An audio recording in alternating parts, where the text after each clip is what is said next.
What's up, fam? How we doing? We doing all right? Yeah, I'd paused Deck's lobby earlier. I was watching a stream here and there. I'll watch it here and there. I'll let everyone know I'm going live. I can give you the link though, Love Ship, if you want the link to my jams. This was my song. I had to play this again though today. You know, I played it the other day and everyone was like, "Where's where you at, AK? Exactly. Where are you now?" I had to play it today. I was literally sitting there enjoying the stream, like, yeah, cool. All right, Deck's into it. I was like, Deck then texted. He's like, "Hey, I saw you finally alert. Like, we ended that like 20 minutes ago." I was like, "Man, I am behind." And he's like, "I figured you were. I just want to let you know you're behind in the stream and I am done going live." I was like, I was wondering what was taking Deck so long. Like, man, Deck's going forever today. Okay.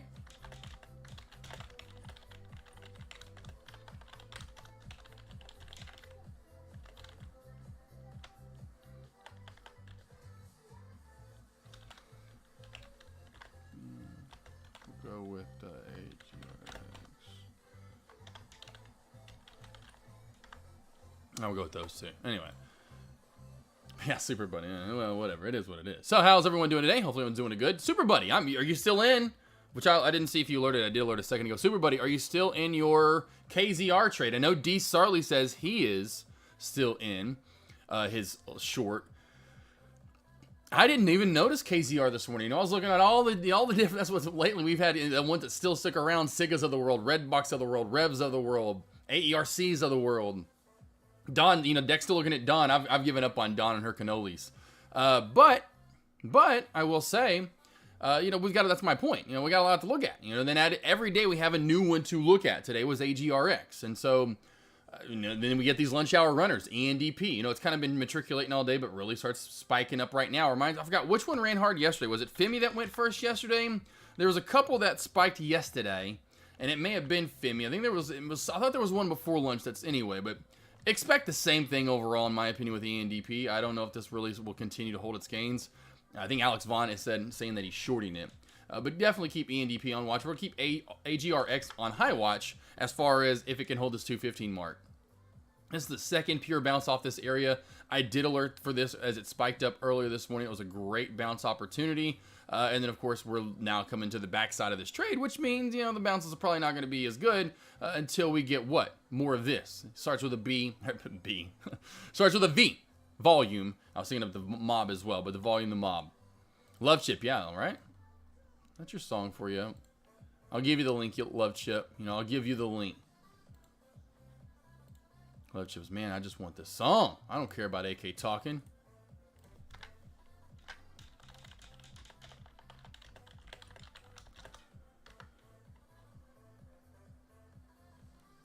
There you go, Love Chip. I just sent you a DM.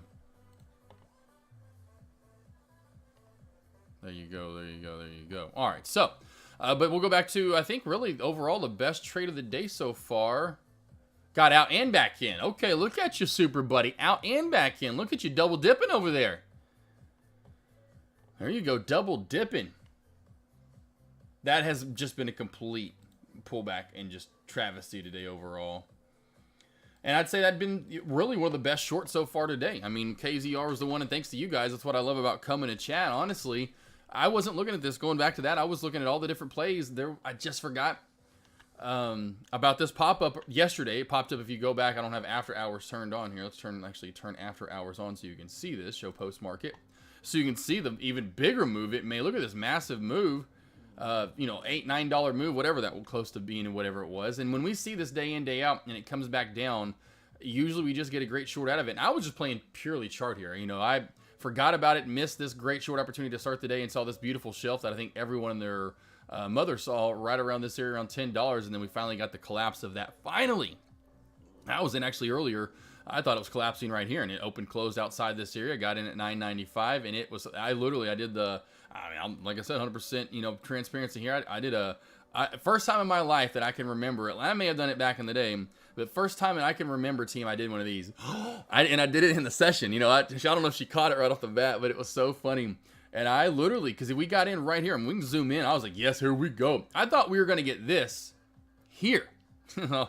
We closed it open outside. I got in at $9.95. Okay, we're good. I'm in at $9.95. And then, as soon as I got in, I was like, you got to be kidding me. Well, this is a 1 minute candle too, team.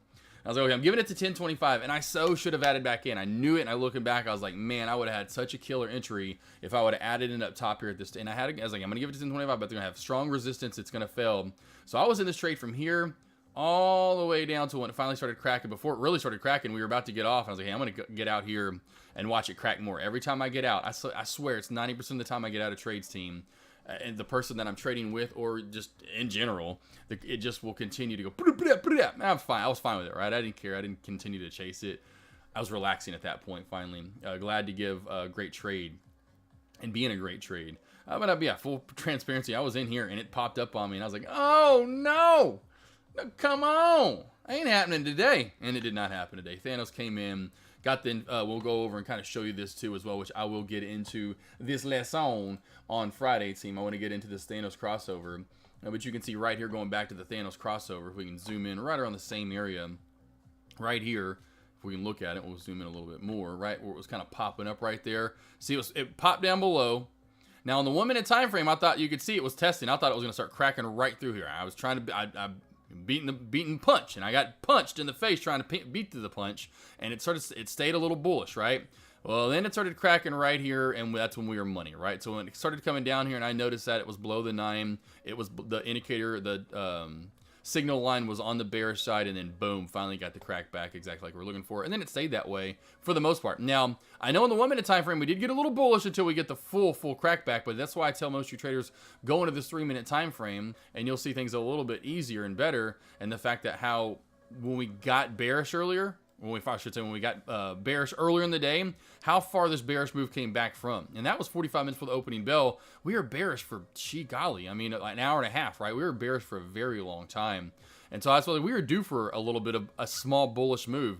When a 3 minute time frame, as I tell all of you now, you notice when this is fully going to get a great bearish move, we go to the 3 minute time frame, and when the crossover fully happens right here, and this is where you get a nice good dumperooski. What about 30 minutes worth? Maybe 1, 2, 3, 4, 5, 6, 7. So 21 minutes right there of just straight dumping as we go from, you know, the 970 crackish that I think Dimpy was talking about. I was talking about too in my session, saying, hey, watch for the next. I think I brought it up to Dimpy, and Dimpy said 970, and he knew exactly what I was talking about. And then boom, shakalaka. That was beautiful right there, team. And then it just continued to stay underneath that 9. And that kind of becomes your other indicator. Like, hey, it's still under the 9. Now, right now, it's finally coming back up a little bit. And this is the first time today that you can really tell that it has at least a good shot with 2 green candles being above it. To be above, finally, the 9 right here. So we have not been above this 9 all day in the 3 minute time frame. There was our one little shot. This looks a little better to me. This looks a little bit stronger to hold. Especially because we're so far in. Exactly. Looking a little bit stronger here to hold this push. We'll see.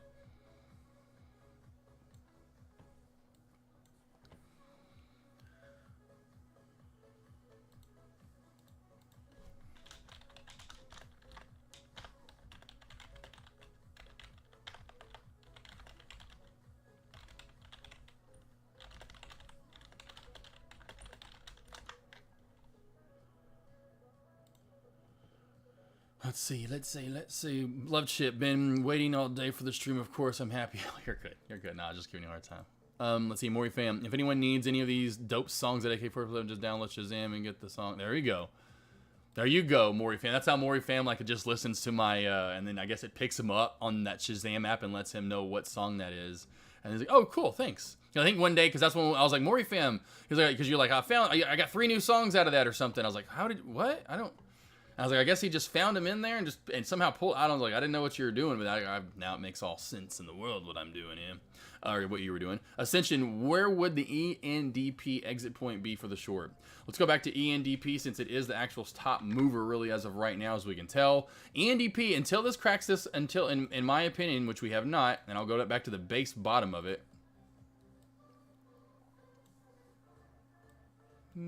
Somewhere in this right here-ish. Until we crack that is in my opinion, we're still in a bullish, upslope. This is going up some. Let me go back to my charting here. This is still, I would say when it starts turning a little bit bearish, you're going to see a little bit more bearish pattern forming. And you can tell right here, even going to a 3 minute time frame, whoo, new high of day, exactly. In a 1 minute, we got small, I call it the micro pullback, short-lived shorts, but this is still 100% bullish. We can tell right here as well. in a 3-minute time frame, running up this 9 still above on the back D. This is still a bullish stock. So until you can tell, and that's probably when it's going to come, when we crack this uptrend line now, when we crack this uptrend, and at the same time, what we're probably going to do is have that little Thanos crossover around that same time when we get under the 9 and the MACD gets bearish. We'll have more of a bearish mannerism, maybe see more of a backside movement starting to form, if that makes sense. Oh, still recovering from backing into my Jeep. JR Miller, are you leaving Thinker? I will leave Thinkorswim? Bro, that would be like me leaving Jeeps. As much as I love Jeeps and have talked about them my whole entire life, and then all of a sudden I leave Jeeps to go get some Ford PO. I'm just kidding. If we have Fords, I'm just kidding. You get my point, though. Ain't happening. I love it. I mean, I'd be like saying, you know, literally, dogs, I love you, but I'm moving to hamsters. Dogs, get out. Hamsters. Where are my hamsters at? Dogs, get out of here. Not happening. I love my Thinkorswim. That's my favorite charting of all time. I could never leave that charting. Let's see, Polly's pennies. Do you think EVFM is done? EVFM. I'd say for the day, EVFM is probably done for sure. I don't think it's gonna. Now it has, of course, we always have these lunch hour spurts. This just, to me, in my opinion, just reeks of we're going for mid-candle breakout for tomorrow. So if we look for this setup here, and we've seen some of these recently where we spike up a little bit above hand, if you see here on the daily, then come down. The most beautiful mid-candle breakout setup would be, in my opinion, when this goes all the way up to 150, and then we open up and come down. We want the green candle up more. You know, I don't like the gap ups, and kind of has been wonky recently, but I think we all know that it's been a little inconsistent, a little bit of choppiness in the market. This is setting itself up for mid-candle breakout, so watch for this to hold $1. Brought this up earlier today for any EVFM traders. Under $1, that's when this starts getting a little iffy here, and we have to hold 90. Under 90, this is DONE, done, cooked, over with, overcooked, gross, out of here, throw it out, get a new steak on, right? So that's where that's done. 90 cents to $1 is where this needs to hold. For the day, I just don't think we get back to pre-market highs, right? I just don't see us getting back to this downtrend line and breaking it. And if we do, then we got 130 to get over. Then we're going to have 140 to get over. Then we're going to have 150, 55 to get over. So I just think it's done for the day. Now, I don't think it's done overall for the move. I just think for the day, it's pretty much done. You know, if we have a move, now watch for if we do, it's going to be through when we break the downtrend in the VWAP and we get maybe a quick spike to 130-ish, maybe 140. But I'm seeing another one of these happening. 1, 2, 3. You know, fool me once, shame on you. Fool me twice, shame on me. Fool me 3 times, man, I might as well just quit this game. Let's not fool me 4 times because I really should be done by then. Make sense?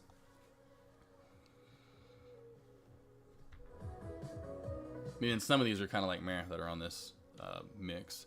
Changes will come. What's up? How we doing? How we doing? Speaking of dogs.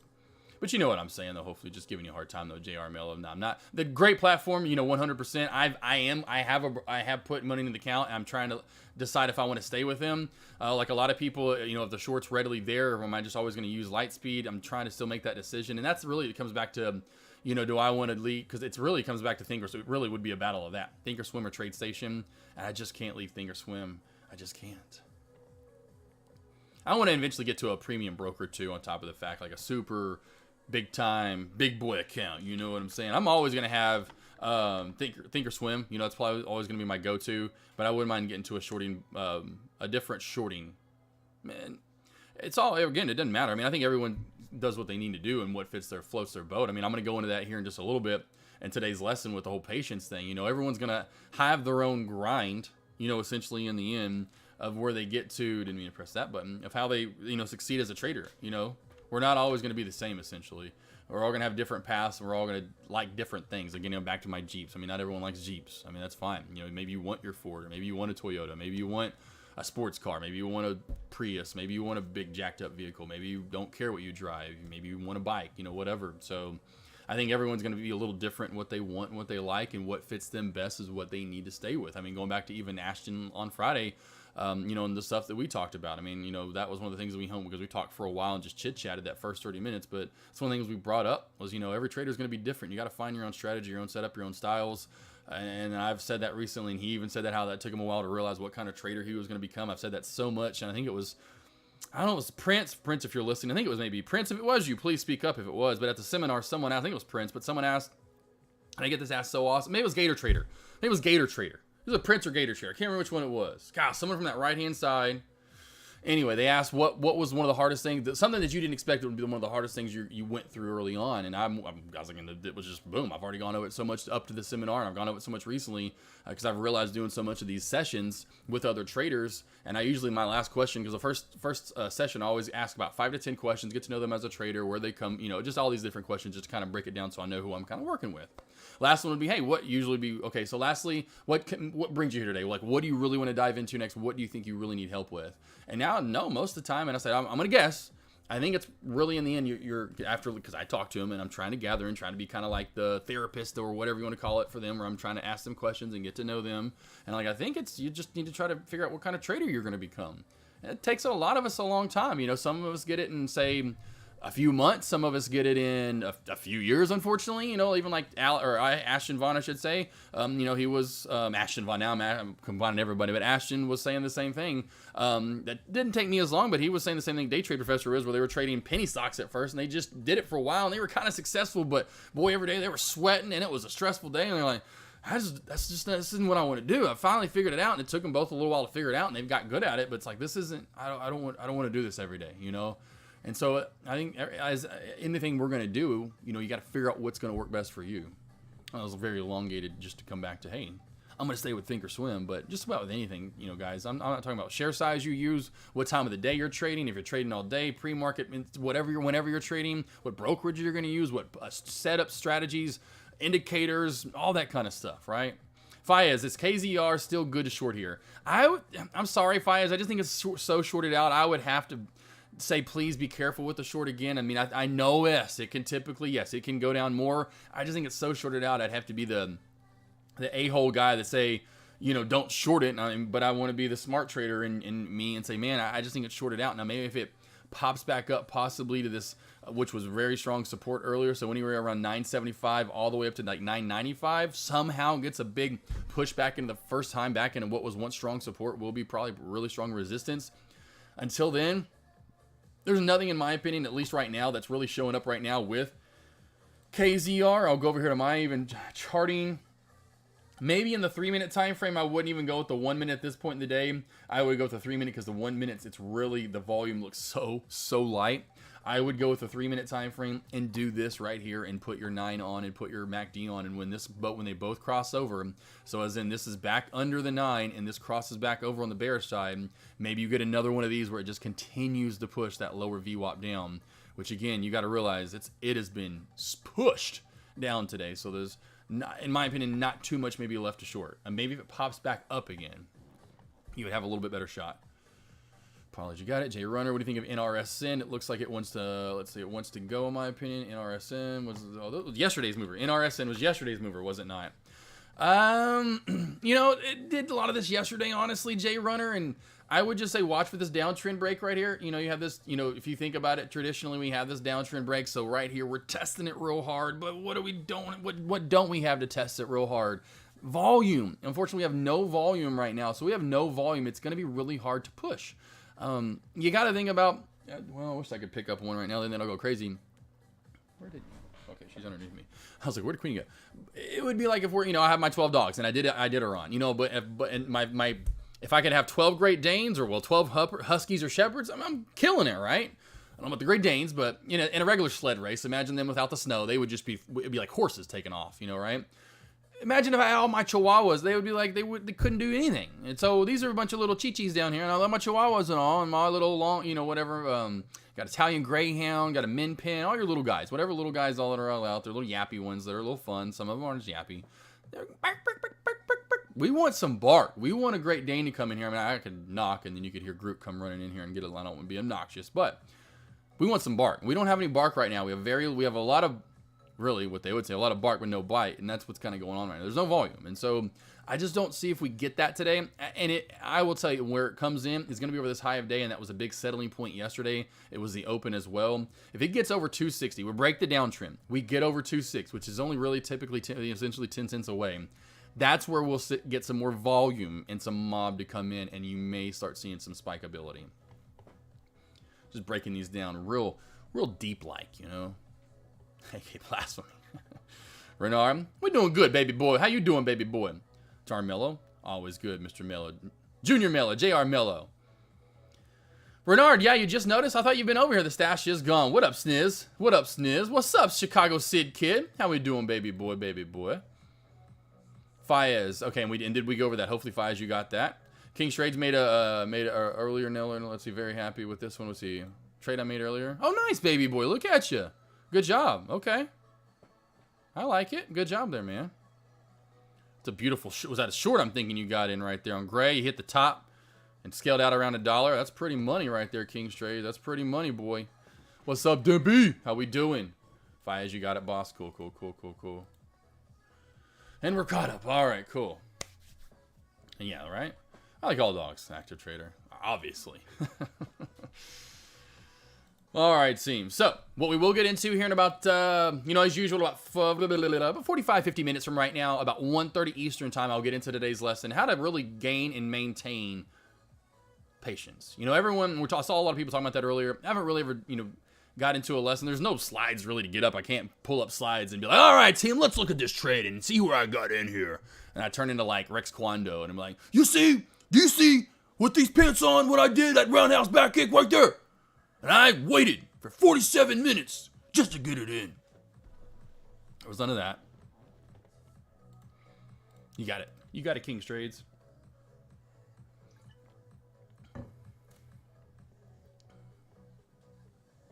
Oh, yeah. I go home to Starlight every night. I should get a picture of her and hang it right there. How funny would that be? My wife would come in and like, who's this dude? That dude, that's Starla. Get out of here, Avery. What kind of name is Avery anyway? Starla. I mean, she's a star. Duh. All right, team. But about 45 minutes from right now, we'll get into the lesson. How to gain and maintain patience. What helped me a lot? Trades. Main thing's going to be, really, you're going to focus on what trades you need to get into and what trades to avoid. That'd probably be really one of the main things we're going to hone in on. Little Al Pacino. Yeah, I'll go pull up. I'll do my best. I need to hear him again. But yeah, Rex. If you let's go pull up just Rex Kwando, and you're gonna find a clip.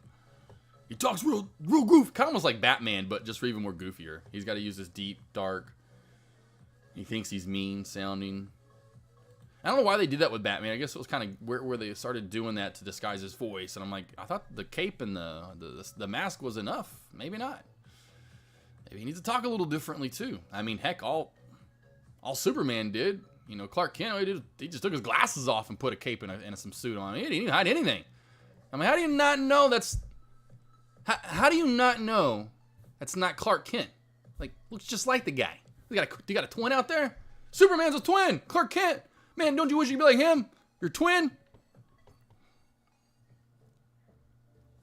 There we go. Those basic moves too, Alex Vaughn. He's like, kick me. No. Oh, do it again. Oh, love it. That was a good movie. All right, team. Nothing move. I'd say ENDP top stock to watch moving up right now. RSN, honestly, interestingly enough, could get a squeeze here. We will keep that on watch. Honestly, think AGRX, I should say, AGRX is about to get done, team. It's under now this real prime support area from earlier. We do have this beautiful downtrend right here as well, team. So come on now. Beautiful downtrend line right there. So we do have that squeeze potential. We haven't, like earlier we just collapsed so far away from it. Now, if we do one of those numbers, it's done. If we get down to the below 2, AGRX is definitely going to be done for the day. I doubt. And if we do see a pop, very small pops, if that. And right now, we're right back down to what we could, was a great bounce play earlier. I think Active Trader brought that up earlier. Thank you, Active Trader. I didn't realize that till right when because I was using charting. I was using basic charting of course it doesn't bring up far enough back in pre-market. But in pre-market, there was a shelf, and then we ran into resistance there again as a shelf. And so that's why I alerted that 215. It was like back-to-back alerts. I think Active Trader earlier said 215, whatever he said was the moving average, which it is. That's the 50-day moving average, right? If I'm not mistaken, is the 50-day moving average is right there. And then that support bounce resistance, whatever was kind of built in the sandwich area essentially at that mark. And so that's going to be tough to now get back over, let alone the downtrend. Then we have the VWAP, which also showed a lot of sandwichy area, old support, resistance support area, kind of back and forth through this area earlier. Let's see here. Snam Sneed, HTGM. If it gets over $1, I was thinking of a short on trade 0. Any thoughts on that? Let's go to HTGM. Let's see here. Okay, over $1. Gotcha. If it gets over $1, don't just go right over $1, right? Let it get to like 110, maybe 120. That's where they always go up to. This looks like it easily get there too at about 115. That's where you want to look to short. 115 to 120. That's where you're going to look to short on this one.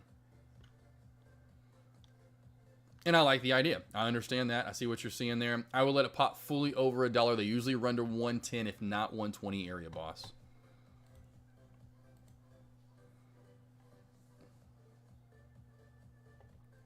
You got it, Samuel. Alrighty.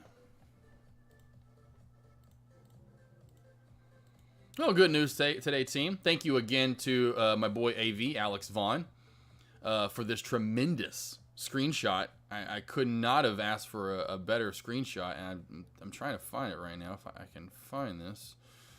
Where's it at? Oh, there it is. This right here, team. You know, if it wasn't for my boy AV, I could not have made a coffee mug for my wife. So I turned that into a coffee mug, team. That's right. That is now wrapped around a ceramic black coffee mug that I ordered through Walgreens. I get to pick that up today. She actually comes home today. She had to go to a visitor store in Shreveport. She has her one. I feel like every time I tell, she used to love the show True Blood. If y'all remember that show on HBO, all the rage back in the day. I'm like, now everyone's like, True Blood. If I mentioned that show 10 years ago, or when it was prime, oh my God, it's my favorite show. I was like, but I always say, you're going down to Bon Temps. But yes, thank you again. Thank you again, Alex Vaughn, for that. Like, seriously, dude, I cannot wait to see her face. Because I hadn't even shown her the picture yet. Because remember what I did? I was going to make something, put on, like you said, put on the fridge when you get home. I'm like, I'm going to do something nice. So I got a cool, cute little calendar made and surprised her. And I was going to even add that picture in there. I was like, no, let's just do full surprise and make a coffee mug. So when she gets the coffee mug and she'll, oh my God, look, and she'll open it up. Because like I said, one side of it makes it look all like love, laughter, whatever it says. And then you turn it, and then the rest of it, you wrap it around, and that's what's wrapped around. I'm like, oh, she's going to die.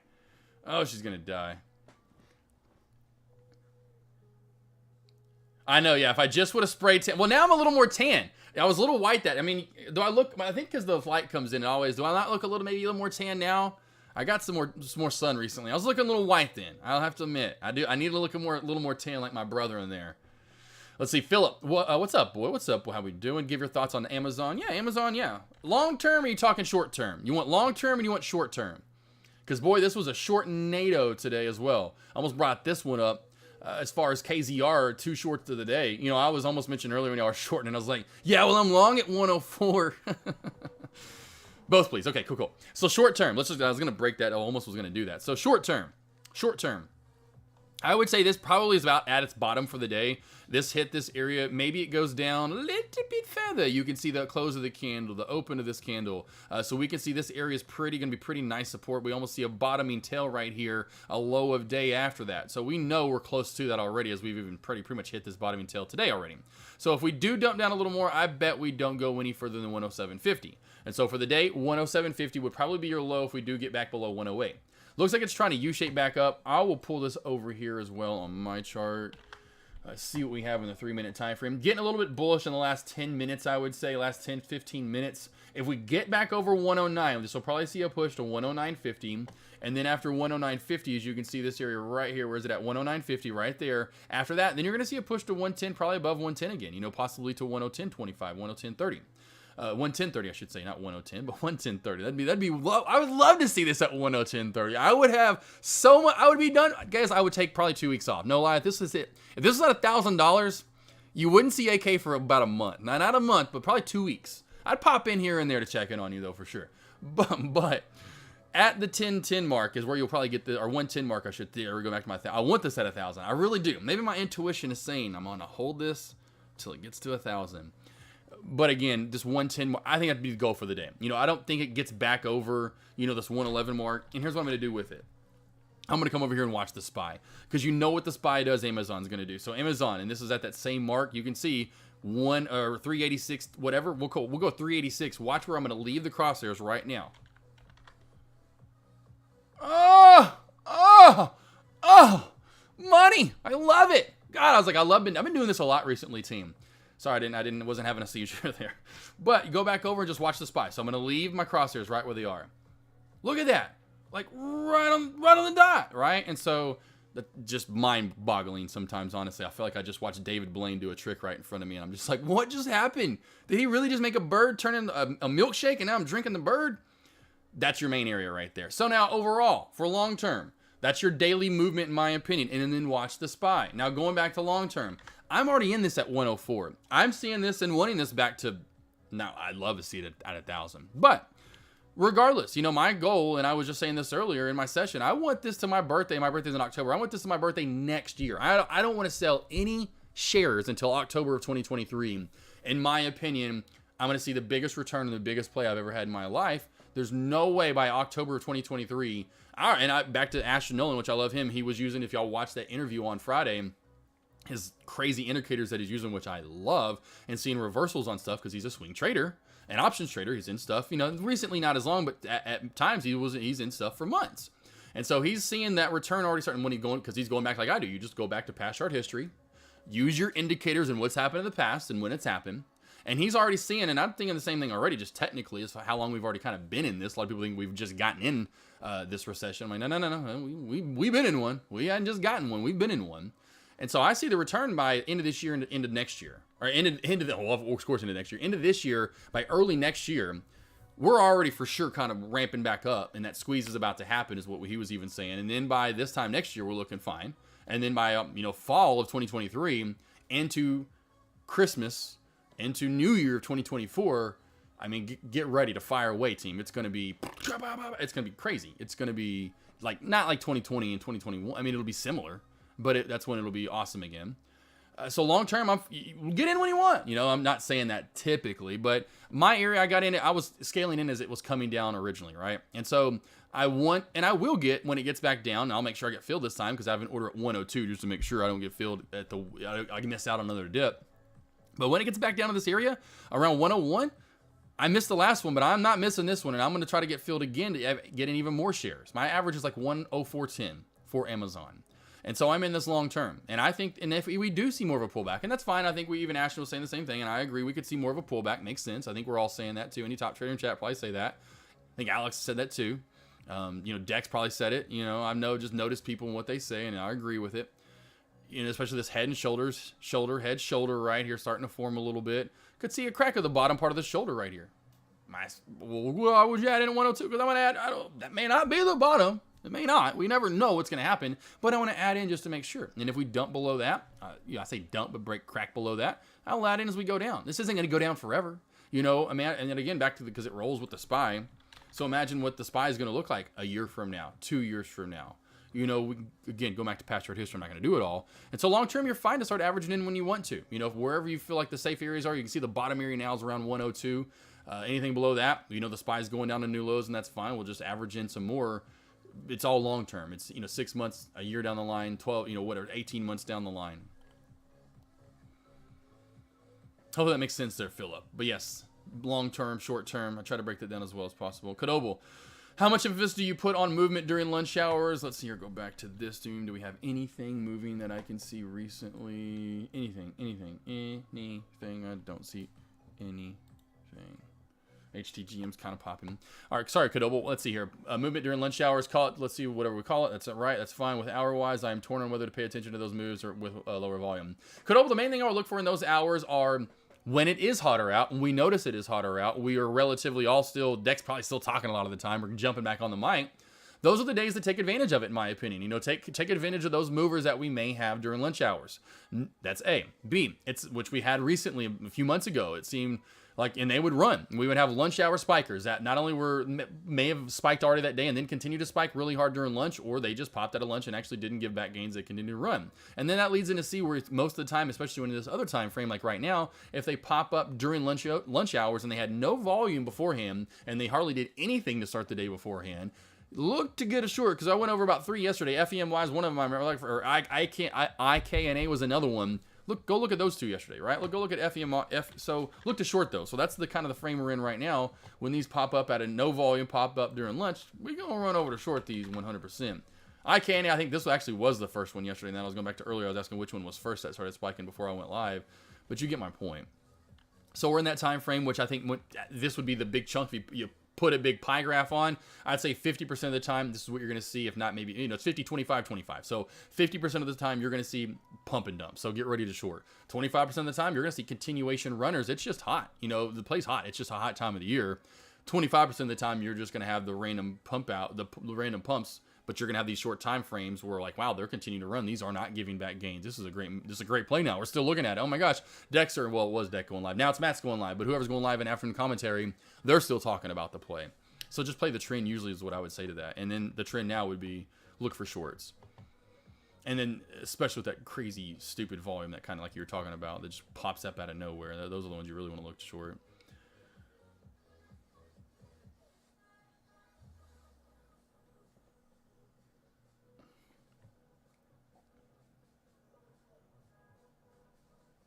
All right, team. Anything else? Probably get into the see, Eric, it's a long ways to go the downside, but do play the bear market. Wow, SPY to 2T. I don't the SPY dump, that'll be the biggest pullback ever. You know, if you do percentage wise, if the SPY pulls all the way back to 210, 220, that would be the biggest pullback ever in the SPY's history if it pulled all the way back down to this support area. I don't see it doing that. No way, no how. Just will not happen. I mean, if you even go back to me, I'm sorry. To me, honestly, 2008 to me was a bigger crisis overall that people were freaking out. We haven't gotten to that where we see home. There are homes still left right outside Branson, Missouri that were $1 million mansions. There's a big ass neighborhood. There's probably 20 homes there, 30 homes that are still sitting there.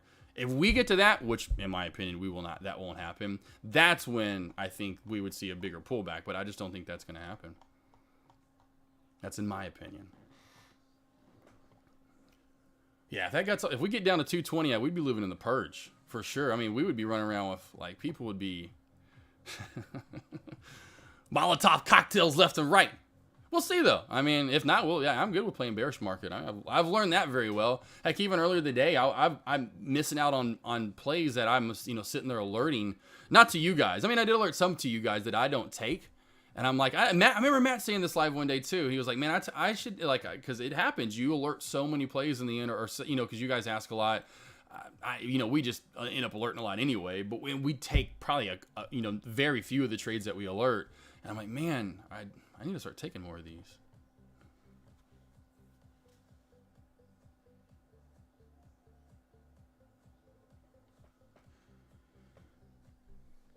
Point being, if it's bearish market, I'm pretty good at those now. I'm scared to go long, which is so funny.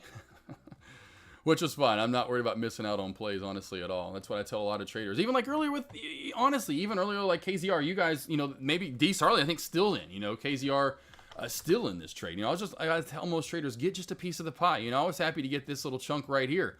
There's this chunk to be had. There's this chunk to be had. Now here's really a second, second. I would call it first, second, and third chunks, of this pie so far.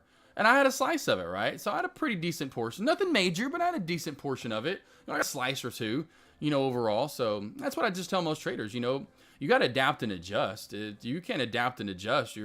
Oh man. If I go back to if I stayed the same as when I first became a successful stock trader and all I did was bounce plays, which those still work here and there, team would not be that probably great of a trader. I'd be okay. I'd be one of those, probably I don't know which I did not want to do, and maybe eventually just forced to have to finally get a real full-time job, and I'm the guy, like if you go back to the movie I was talking about yesterday, The Great Outdoors, and I'm the guy that's like, oh yeah, well, I was in so on and so forth. I was talking about it, but I wasn't in these. I was in like barely any plays. I'm always talking about stocks like I know what they are. Anywho, you got to adapt and evolve. I never thought I'd be the shorter I was. I never thought I'd see the runs and moves that I do and know now, like for the most part, even if like say it does, say the SPY gets down even below 300, boy, wow, right now I'm even going like, would not be surprising.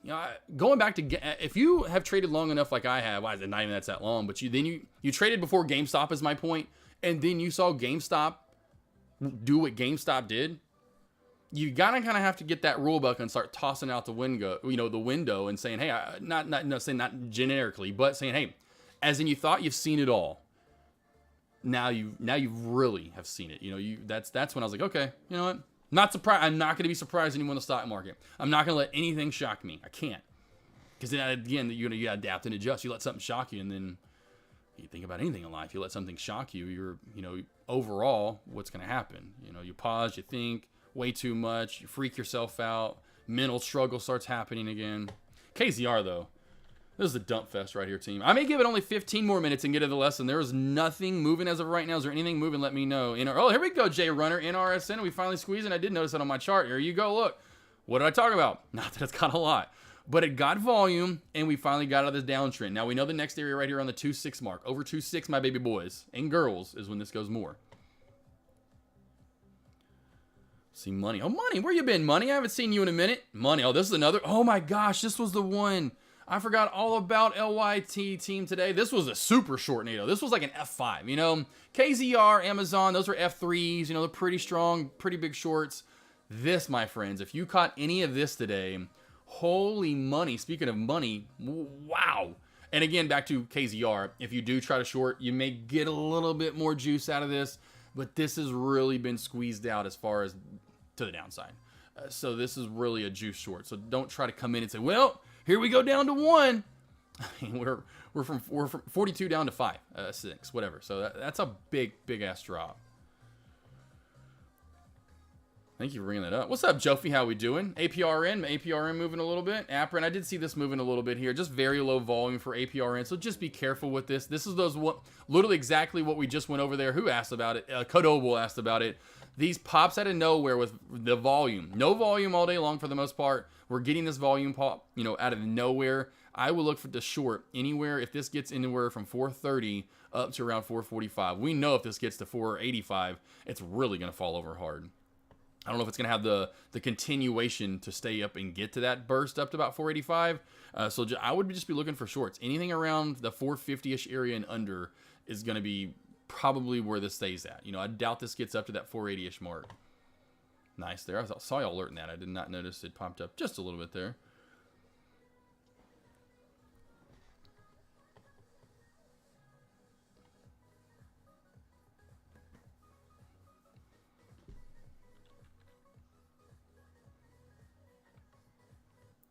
Let's see here, Joe. Yeah. So we just went over that KZR. This is the one I was talking about. If you didn't just hear me blabbing about KZR and getting a piece of the pie. Shorted this earlier, actually, because I'm doing the morning session. So if you're not seeing any morning commentary or anything from me, I'm getting alerts off over in Dex Lobby. I know most of y'all over there. You're not going to be over my lobby, so I just pretty much keep them over there. But yes, I'm not going live doing the sessions, but I did get in on this short right here at 9.95. I did the oh my gosh because I could not believe it. It was so funny in 1 minute. It just popped straight up. But we stayed in it. And we were good for the short. Now, we did not ride it out this long, no. But KZR was a great short to be had. And I actually shorted AERC early in the day. This beautiful trend line.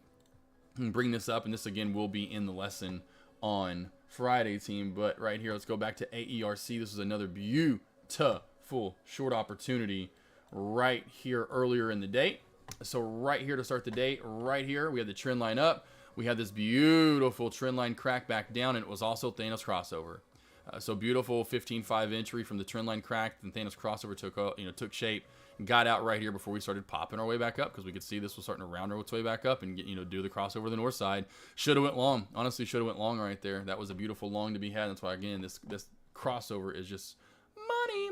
AGRX was a beautiful bounce play, 215. I alerted this earlier. We went over this just a little bit ago with Actor Trader mentioning where the moving average was at the same time. It was like back-to-back alerts over in Dex Lobby. I mentioned right at the same time after that, 215 for the bounce support play. I don't ever really put the reasoning in there why. It'd just be way too much for me to type. But pre-market doesn't go back far enough here on Trade Ideas, but it does on Think or Swim. There was a beautiful support shelf built in, right? Or a resistance shelf. It ran into 220 really nicely, or 215, I should say.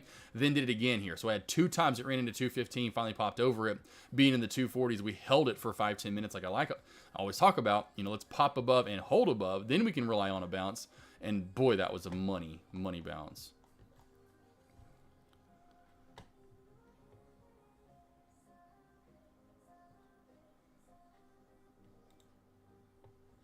I'll go with ENDP top stock to watch. I'm looking at them all, and and I agree with Deck. It still is in that bullish mannerism setup. We get underneath this shelf right here, team. Remember, in 70 cents, that's when this is going to start seeing a nice pullback. I will mark this as orange now as resistance. Boom. Okay, babies. Babies, girls, and babies, boys. Questions, comments, concerns, anything y'all want to go over? Ascension pullback. I would say if you're, I mean, you're looking for a dip buy Ascension, or you're looking to lock up, please, because I mean, either way, I'd be careful with the dip buy with ENDP. In my opinion, a dip buy is at this moment is going to come down probably somewhere around the 65-cent mark around the VWAP. You can look a little lower right here around 60 cents. So I would go with 60 and 65 as your dip buys, or where to lock up the short if you are in short already. So those would be the two areas right there. Give it another 10 minutes though. If nothing starts popping up, I will get into the patience lesson team. I'll record it as well.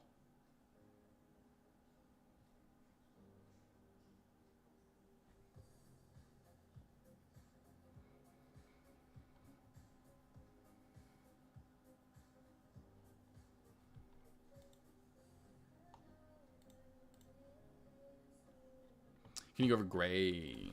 Gray. Certainly will. If it does get one more pop, you can look for the short is what I would look to do. You know, if this squeezes, this nice little squeeze setup that's happening right here with that nice pressure against this VWAP and 120 resistance. Over that, of course, we know where the pop's going to go to most likely is around the 140-ish area.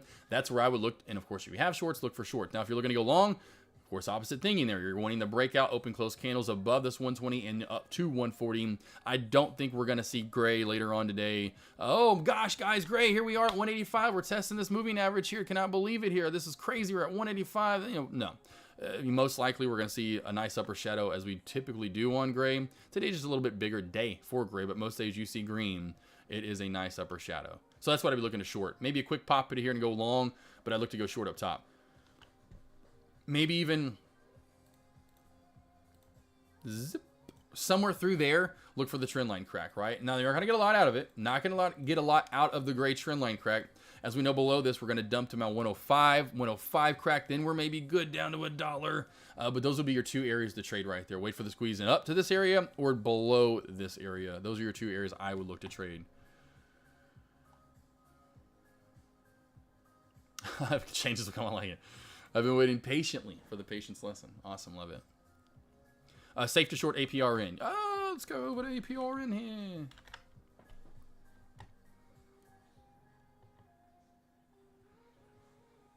If you were already short, yeah, if you were already short, you know, underneath this area, I'll go back to my charting real quickly. Let's go over here with APRN. I don't think I put it in yet. APRN.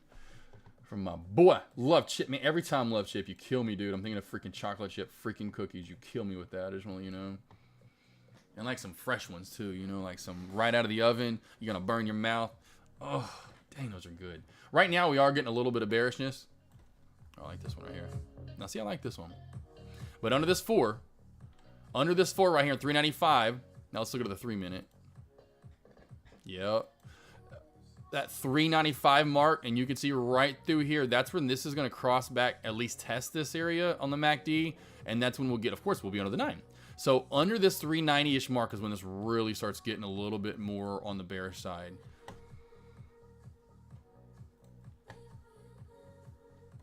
Here's your jam right here. So this is your jam. Look, hey, would y'all stop? So you did it again. This is like the second time that's happened. It's all when I'm going live, too. Rude never does that. It's like when I'm going live. You okay, Queenie? I know, she's a little punk. Why do you still do that, Rue? Now everyone's going to think Rue's the bad girl. Everyone's going to make bad girl. Yeah, that's bad girl. Take you to the bad girls club.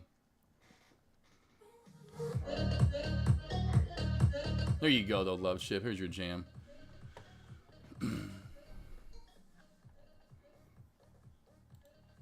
Get the SPY rocking and rolling to the downside. The soy! Anyone got the soy sauce today? Oh, yeah, nice. It's just a drop-in. So exactly back to the Amazon, right? So exactly like I said, most likely done for the day, not going up. Maybe gets back up to this 110 mark. I honestly just don't see maybe... That's where this, you know, of course, you see the 108 area down. Where was I seeing it? Was it? Okay, yeah, we got a little bit of room. That's right, 40 cents, 30 cents, 60-ish cents, 60, 70 cents under 108. So that means SPY has this shelf right here. It's a little higher. Maybe the SPY down to, ooh, no way. I would say probably the open of this candle, and it's like upper shadow from this day right there. It's 381. Let's look for 381.80-ish area for the stopping ground for the SPY team. 381.80. would be the low of day, in my opinion, maybe for the SPY. Let's look for 381.80. ENDP. There we go. Here's your crack here. Anyone that had the little trend line crack, getting bearish now. Finally, I guarantee. Let's go over to ENDP, team. Let's go over to ENDP. Let's check it out. I love this on the Thanos crossover. So here we go. I'm going to zoom into this side a little bit more so we can see this right here. Look at this team right here. Go up a little. MACD. See the crossover right there. Let's go to the 3-minute time frame. Are we bearish? Oh, we're good to go, team. I like it. You know, it's a good little short. If you are in short, don't forget 67 cents, 65 cents. In this terrier, now I'm talking about dogs, in this territory, look to lock up some short. Anywhere in here, which we're hitting the top part of, we're getting close to it.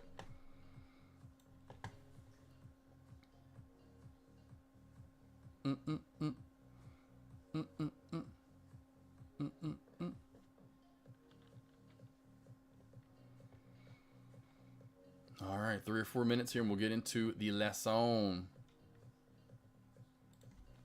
Man, nice pullback right there for ENDP. What I'll do, since there's really nothing moving as of right now, team, I'll put the SPY on watch. How's the SPY? I swear I looked at the SPY earlier. Down $10. Now really from the high of day, really down about $11, right? That's 10. Okay, it is 10. I was like, no, we're almost. I have to do the math here. If I can do math, it is 10. From 293 highs, of course, we're right below 283, almost $11. But here we go. SPY cracking away, team. Just really tanking away. Nice pullback from ENDP. No spikes as of right now. Small little push up from AGRX, I should say. KZR. Oh, wow. Super Buddy. You know, did you get to stay in? Anyone still in KZR? Wow. You know, that's exactly like I told. Who was it that asked about it? Fayez. Remember Fayez? Exactly. This is the one other area. Like, it didn't spike back up. So you kind of chance riding that lower. It is literally, that's all it is doing, is just pushing into that lower VWAP band. Now literally below the lower VWAP band. Now all the way down to 852 new low of day. Nice, Dimpy. There we go. There we go, Dimpy. Good job, boss. Yeah. Easy stuff. Easy stuff right here. I love the trade. KZR today. Just beautiful. I just now realized KZR is even easy to borrow. I just now realized it's easy to borrow on Thinkorswim too. I shorted it on Lightspeed because it was free. God, that is awesome. That is just money sauce right there. I should have double shorted this bad boy today. So that's pretty cheap across the board if I'm say so myself. So if those are the ones that now I'm going to get into it here in a minute. Plays you need to be looking at. What you're going to be looking for this patience game.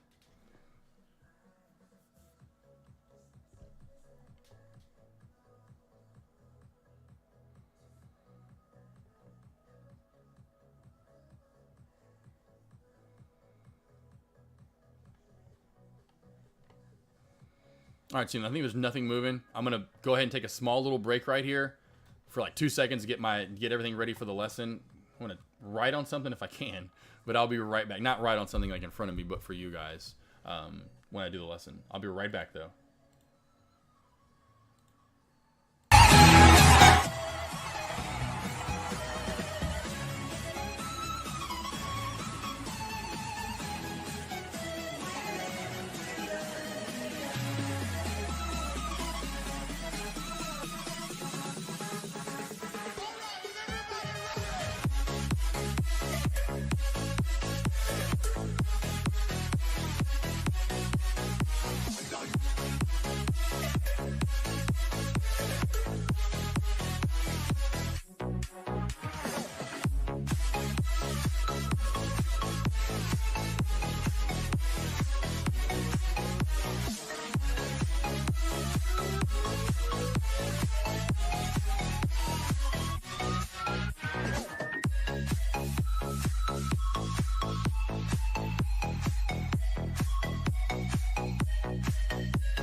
All right, team. Here we go. All right. We're back. Any last questions, though, real quickly before we start this up? I've got everything ready. Which isn't much. It's really gonna be mostly, me blabbing away, talking to you guys on what to be doing. I'll type some stuff up for you. I think we are pretty much done, though. Looking at any trades.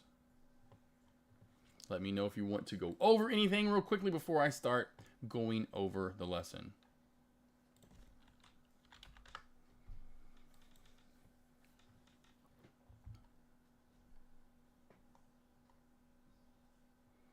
I think we're good.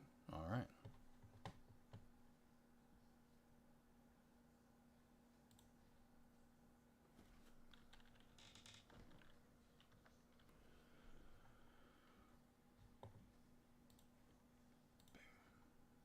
All right, team. Let's get into it. All right. So if you have any questions along the way, I'll kind of look in chat as well. So if you have any questions about any thought process you may be thinking up something when I'm talking, I will slowly kind of glance back over to talk to you guys. But the main thing I want to bring up and we'll, look at for the most part, KZR. We'll go from stocks like KZR, what essentially you need to be looking for and what to avoid for your patience. And that's what I want to get into today, because I know a lot of you have had, we all do. I say you have, hell, I was 100% one of the worst at it, having patience. And of course, I always talk about, and it has helped out over the years, having 100 different animals in the house, however many, the 19 that I have now, that definitely builds patience. There are many things in life, and that's what I tell a lot of traders, and I've seen that, from the top traders when they use these small things outside of life. So not only, my point when I say having 12 dogs is, that'll help build patience. Think of things that you do outside of stock trading, what you're doing when you're at the drive-through window. One car in front of you, and they're taking 27 years to place their order. 27! You're like, how much are you ordering for? Then you get to the wait. Okay, cool. Now they just got to pay and get all their 20s. It takes like 27 more minutes, or again, boy, I just saw this one recently.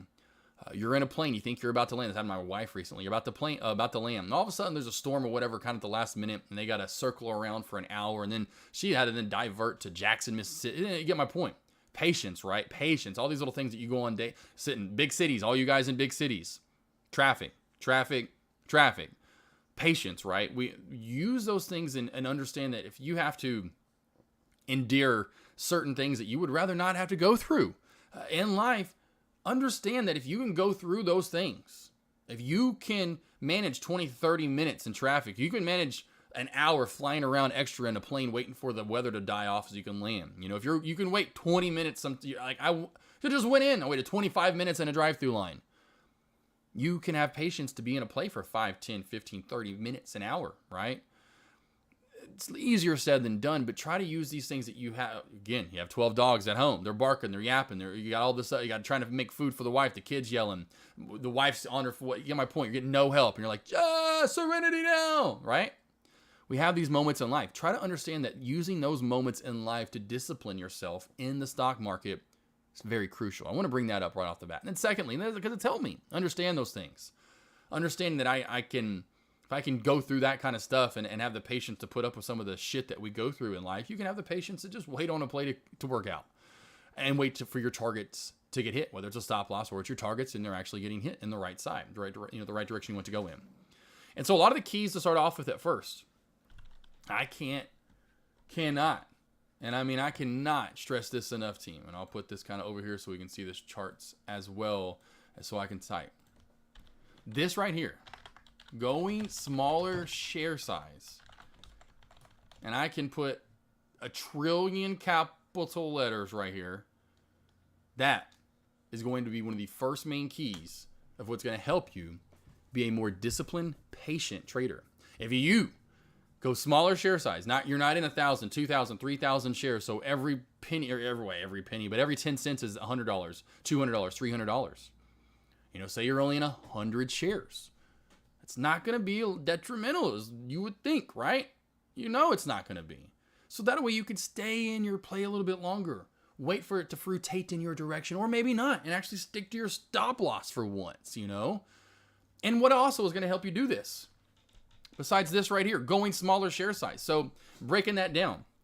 I can't address every one of you in chat, but imagine you have a 3 to 5, and I'll try to just be generic. You have a $3,000 to $5,000 account size.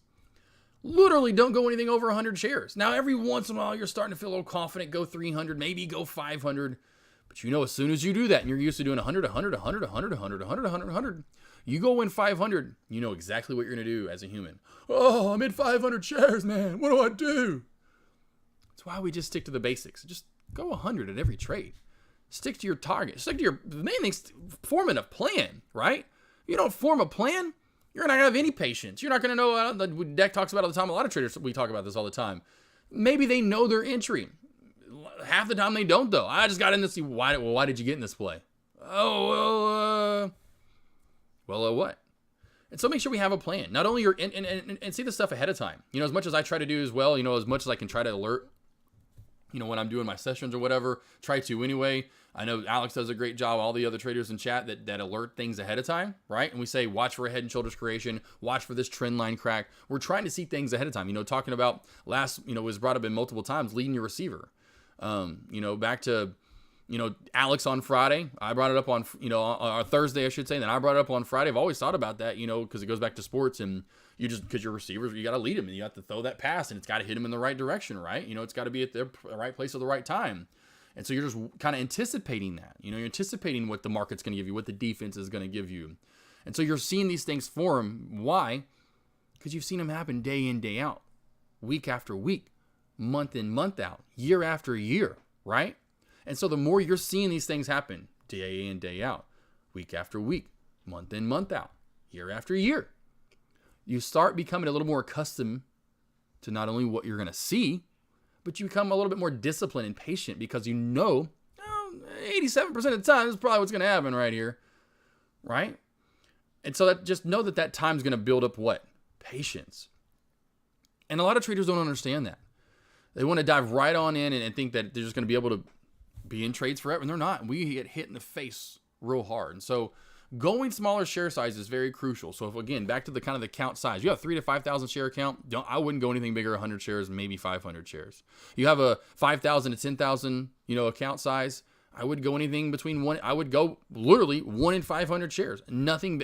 I would give you the 1 to 500 clearance. You know, find a number that's, you know, that's safe for you.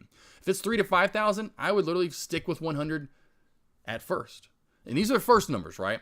And what I would tell most of your traders, you know, even let's get to, okay, so you have 10 to 15,000, maybe go 5, but I would never go early on team more than 500 shares. You know, if you have that massive account, we know what even 500 shares can do to you, because you're going to do this every once in a while. What I'm going to try to tell you not to do is the next step, and that's playing slower movers. First is going smaller share size, right?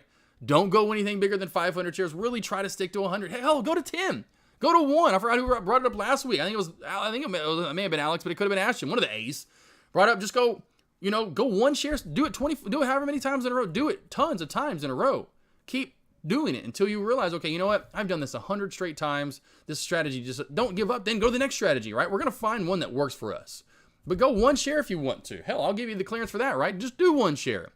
But no more than really 100. Now, if you have a massive account, I'll give you maybe 500, but I would still stick 100 or less. It's going to help your clarity in here and not worry about how much and get rid of the P&L. On top of the fact, you know, besides this, there's number 2. Actually, we'll get in number 2. Get rid of your P&L.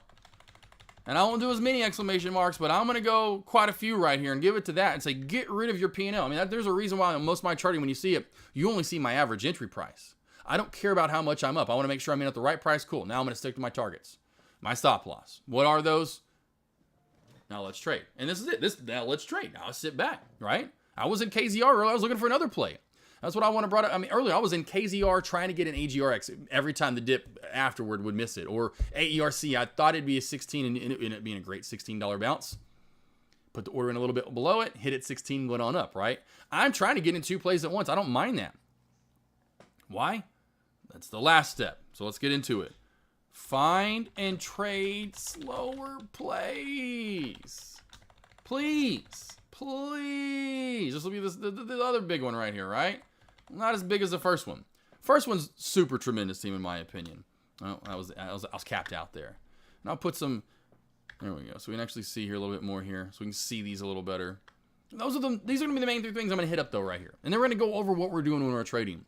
But the first thing let's go back over this. Smaller share size. Go 10 shares. Go 1 share. Go 100 shares.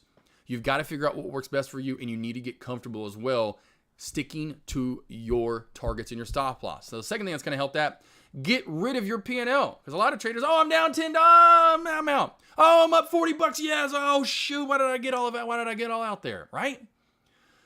Let's not do that. Get rid of your P&L is going to help that. How much you're down, how much who cares?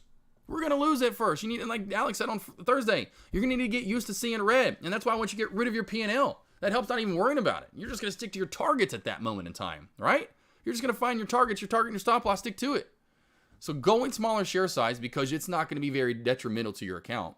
With getting rid of your P&L so you're not worried about how much you're up or you're down. And then we're going to find slower plays and we're going to trade those slower plays. So we're going to move away from trades like AGRX. We're going to move away from plays that spike out of nowhere, like HTGM. We're going to move away from plays like APRN that move out of nowhere, that have hardly any movement to them throughout the day and really any technical soundness to them. Hell, I don't mind if you go to AMD. You can only afford a share.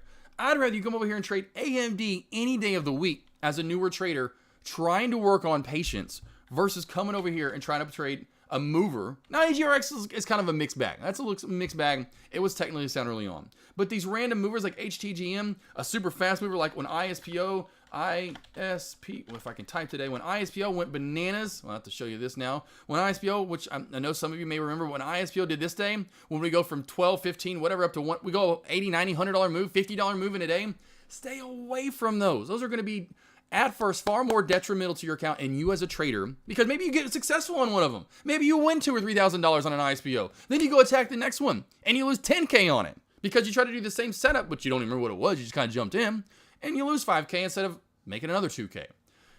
Stay away from these movers. Stay away from random up and down movers during lunch hours like this. These are not going to be successful early on for you or building patience. Not at all. Not at all, 100%. What we want to find, and I know today, well, where was the last one? AFib was AFib. Great example of just playing a slower play. What was the other one today everyone was playing? What was the other one? Kenny, if you're still in chat. God, what was the other slow play today, team? Super slow play. In-min candle breakout set up for tomorrow. Oh, what is it, team? It's killing me. Maybe it is AFib. No, it's not AFib. AFib's going down too far. Oh, what is it, team? It isn't NRSN, is it? No, NRSN, no, but that's a little bit too slow. It's a lower float. It isn't NRSN. Oh, I forgot what it was we were looking at it earlier, team. But you want to find slower plays, and now it's killing me here. It's not ENDP, HTGM, it's not this one. Does anyone know? EVFM, thank you. EVFM, thank you. That was the one. EVFM. We're getting to KZR. Don't worry, Armin. I know you're still in that one, hopefully. EVFM, right? This one, a little bit slower play. We need something that's not going to, even with volume, even with a ton of volume. I mean, we're talking 15, 5, 10 million shares trade. I know it's a 3-minute time frame, but it's a lot of volume compared to a lot of stocks we've looked at. This is what we want to look for. Or again, yes, KZR. Something that isn't, if I could put the Z in first today, something that's not going to move nearly as volatile. That's going to not only help out, you can go smaller share size. Regardless, it's not going to move crazy. Now you can go smaller share size on top of it, get rid of your P&L, and then you found your play. And now you can trade it. I'm telling you, it seems way easier said than done, and it is because you just don't apply it yet. And if you start applying this, you will start being more patient. You need to start attacking a little bit slower, technically sound plays. Do not run over to Rev when it starts spiking. Red box when it starts spiking. Don't even. I'd be slapping your. Don't you run over there in those squeezy plays. Siga, another one. Siga at first, beautiful, technically sound. For the most part, recently, got to be a little more careful in those squeezes. I've seen a lot of people lose on these trades. So go to EVFM. This is a nice, slow, and steady play. A lot of volume can move into it, and it's still not going to move a lot. AFib, another one from recent movers that's not too volatile. Again, go back to bigger. No, we don't do 100 plus million in float. Let's go around 30, 40, 50, 60, 70 mil. 30 to 70 mil is a good area to look for as well. And I'll add this to the list of crucial things. 30. Let's go down here a little further here. I want to go down at the bottom. 30 to 70 mil float.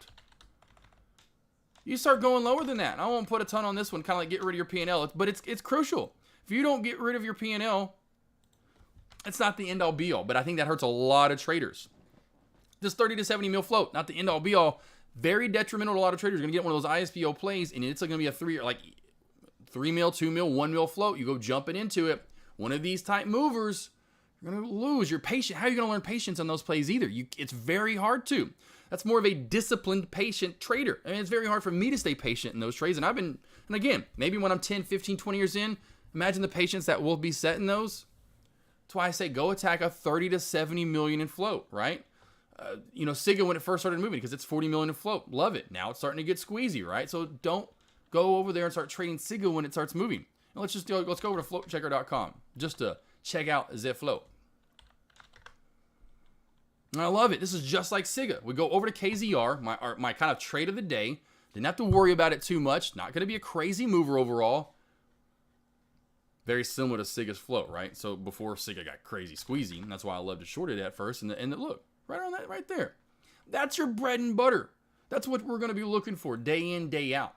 So going smaller share size team, starting tomorrow, please. If you are struggling with patience and you can't stick in your play long enough, you don't see the whole movement, you can't stick to your stop loss, you can't even stick to your target. What would be the other impatience in this? And a lot of it comes back to FOMO. You don't have patience to wait on your trades to come to you, right? You want to force in, force out. Wait for your trades to come to you. Wait for a pure setup. There's really not a lot I can teach on that right there as far as what to do to help you. You're just not patient enough to wait for your trades. You trade left, trade right. Sit on your hands. There's really not much you can do besides, hey, go smaller share size. If you do these 4 things, I bet you're going to minimize, is my point, with a lot of those trades. Go smaller share size. Okay, I already know that. You already know that. So let's do that, team. Smaller share size. 1 share, 10 share, 100 shares. I'm going to call it that. No more. Put it right here. No more than 100 shares. We'll do it right there. No more than 100 shares, right? No more than 100 shares. Get rid of your P&L. Those would be the 2 psychological things. Those 2 things mentally right here. Mentally, team. Going smaller share size and that P&L, getting rid of it. I can't tell you that right there. That the mental part that you're struggling with. That glitch. Oh, I'm up. Oh, glitch. I'm down. Oh, glitch. Oh, oh my gosh. Why did I go on 3,000 shares?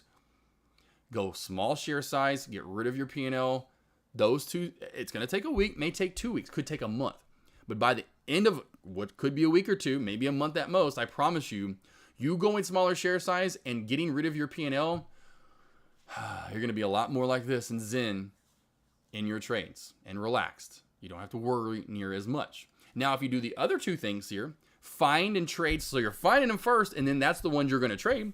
AFibs of the world, your EVFMs of the world, your KZRs of the world, of the last couple of days that I can just go straight to, and you can tell what I'm looking for and looking at here. Maintains decent volume, pretty technically sound, doesn't move 30 cents in a candle, 50 cents in a candle. Then make sure, okay, cool, I just want to make sure I think I found a slower play. I think I like the setup. Let me just go check the float real quick, like AK said. Ooh, wow, 37 mil float. Ooh, wow, 67 mil float. Now time to trade. Now time to go find your setup, forming your plan, sticking to it with that smaller share size, getting rid of that P&L so you're not, I want to, like earlier, like me, I wanted a $10 shelf crack with a movement down to 970, 960. That was my first, I wasn't even thinking this was going to dump up, but you have your, boom, I have my entry, I have my stop from my first, I have my exit area, I have it all planned before I get in. It's not, okay, here we go, we're jumping. Okay, what was my exits again? Choose, gee golly, what were they? You already know before you get in. Have that plan set, and then with the smaller share size, getting rid of that P&L, you're going to be able to stick in these plays a lot longer, waiting for your targets to get hit, and then sticking to your stop loss, not freaking yourself out. Sticking to these 4 guidelines right here, going smaller share size, getting rid of your P&L, find the slower plays and trading them, making sure that they're 30 to 70, maybe even bigger in float, with 30 to 70 million in float. The higher the better, because we know it's not going to be as volatile, although we see 30 million in float not move nearly as crazy, right? Good volume, doesn't move crazy, 30, 40 million in float. This is what we're looking for, team. Any questions you have over this, just in case I can add this in on the lesson itself, but stick to these 4 things. Going smaller share size, getting rid of your P&L, find and trade the slower plays, because typically they're going to have that 30 to 70 plus mil in float. That makes sense, team? Any questions about that? Let me know real quickly. So that way, if maybe a question that's relatively perfect to add for the patience lesson. If not, that will be the end of the patience lesson. How to gain and maintain patience. If that makes sense, there, team. Hopefully that does make sense. Any questions, comments, concerns? Or are you just all so blown away at how we gain patience? You're just like, that's it. That's all we have to do.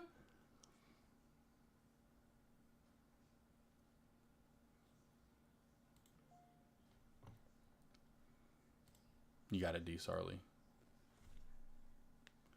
More fam. Welcome, welcome, welcome.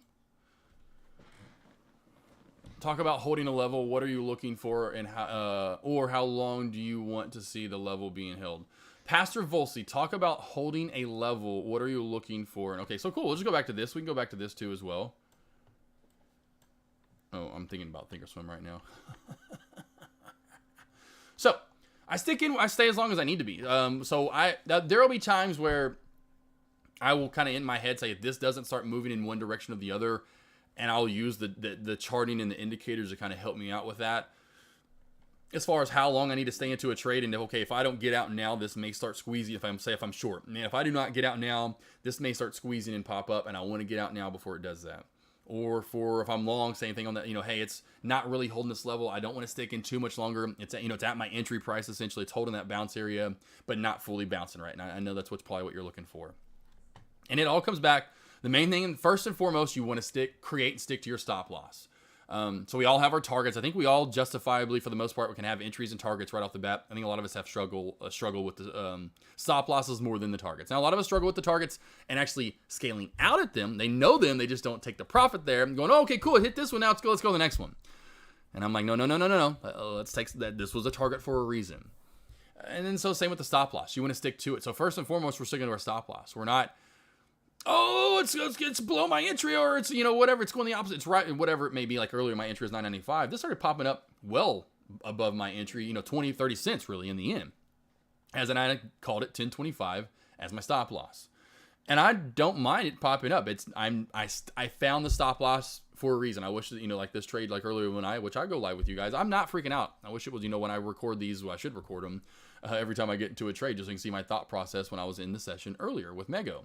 And I was, we're good. I'm fine. I'm saying, hey, we have a 10.25 stop loss. We're going to stick to it. I know if it fails there and moves back down, we can easily get our short that we are looking for. And so that's where and again, really one of those areas where I wish I would have scaled in up top. I'm moving toward that a little bit more. Seeing a lot of traders have a lot of success with that. And I want to move over to that as well. As in if we find a good entry area, and like Alex talked about last Thursday, and I love that. You're not always going to have the great entry price. Sometimes it's just a tad off. And this was going to be one of those, which it was good in the end, right? And we know that. And it was good for my candle confirmation. It just did. And I literally did the whole, like, you got to be kidding me. This is the first time I've ever seen it. Candle confirmation, close below an area and squeeze that fast. And so I said, okay, cool. I'm going to stick to 10.25. I know that's my stop loss area. And then stick to that. Literally, so that's it. So holding a level, same thing. So if it was, say, going for a bounce play and I wanted a bounce play down here, and I'm holding for my stop loss, and say if my stop loss is 9.75, same thing. Like I'm liking the area, I'm holding it. That's fine. It's fine. And again, there comes times with different trades. Everyone's going to be a little differently. And you would notice in this one, when the pop came up and we failed, say if I was going long here, I would go, oh shit, that failed. This is not looking good for my long. And maybe start scaling out as this starts tumbling back down before it even gets to my entry. Just take a little bit of profit, knowing that this may come down and crack soon. And it's just one of those things, again, going back to the experience, putting the tape in. The longer you do this, the more you'll start seeing this happen and notice that, hey, here was our spike. Yes, okay, here we go. No, shit, we failed there. We're coming back down. That's not a good sign. Very rarely is a good sign to get that we actually were going to get another pop from that. And so it's, hey, let's start taking some of our shares before this starts dumping back down. And maybe not even stick to the stop loss there, right? Knowing that this is going to fail because I know what I know as a trader. Again, comes back to the tape. But overall, I'm fine. Again, it comes back to every trader, what you're going to do. I stick to my areas. It's just one of those, I've just been able to do that. I find my area, my entry, and then I stick to my stop loss, and then I stick to my targets, and then scale out at those areas. And I stay in them as long as I have to, right? And then if there ever comes a time where I feel like the stock's getting weak in the direction I want it to go, I will start scaling out before my stop loss. Just something I do. If that makes sense there, Pastor Volsi. Pastor Volsi, I forget now just who I'm talking to. Pastor Volsi, how you been? I mean, I hadn't seen that beautiful face of yours in forever, my friend. Seems like we had like that one-on-one months ago. Seems like years ago.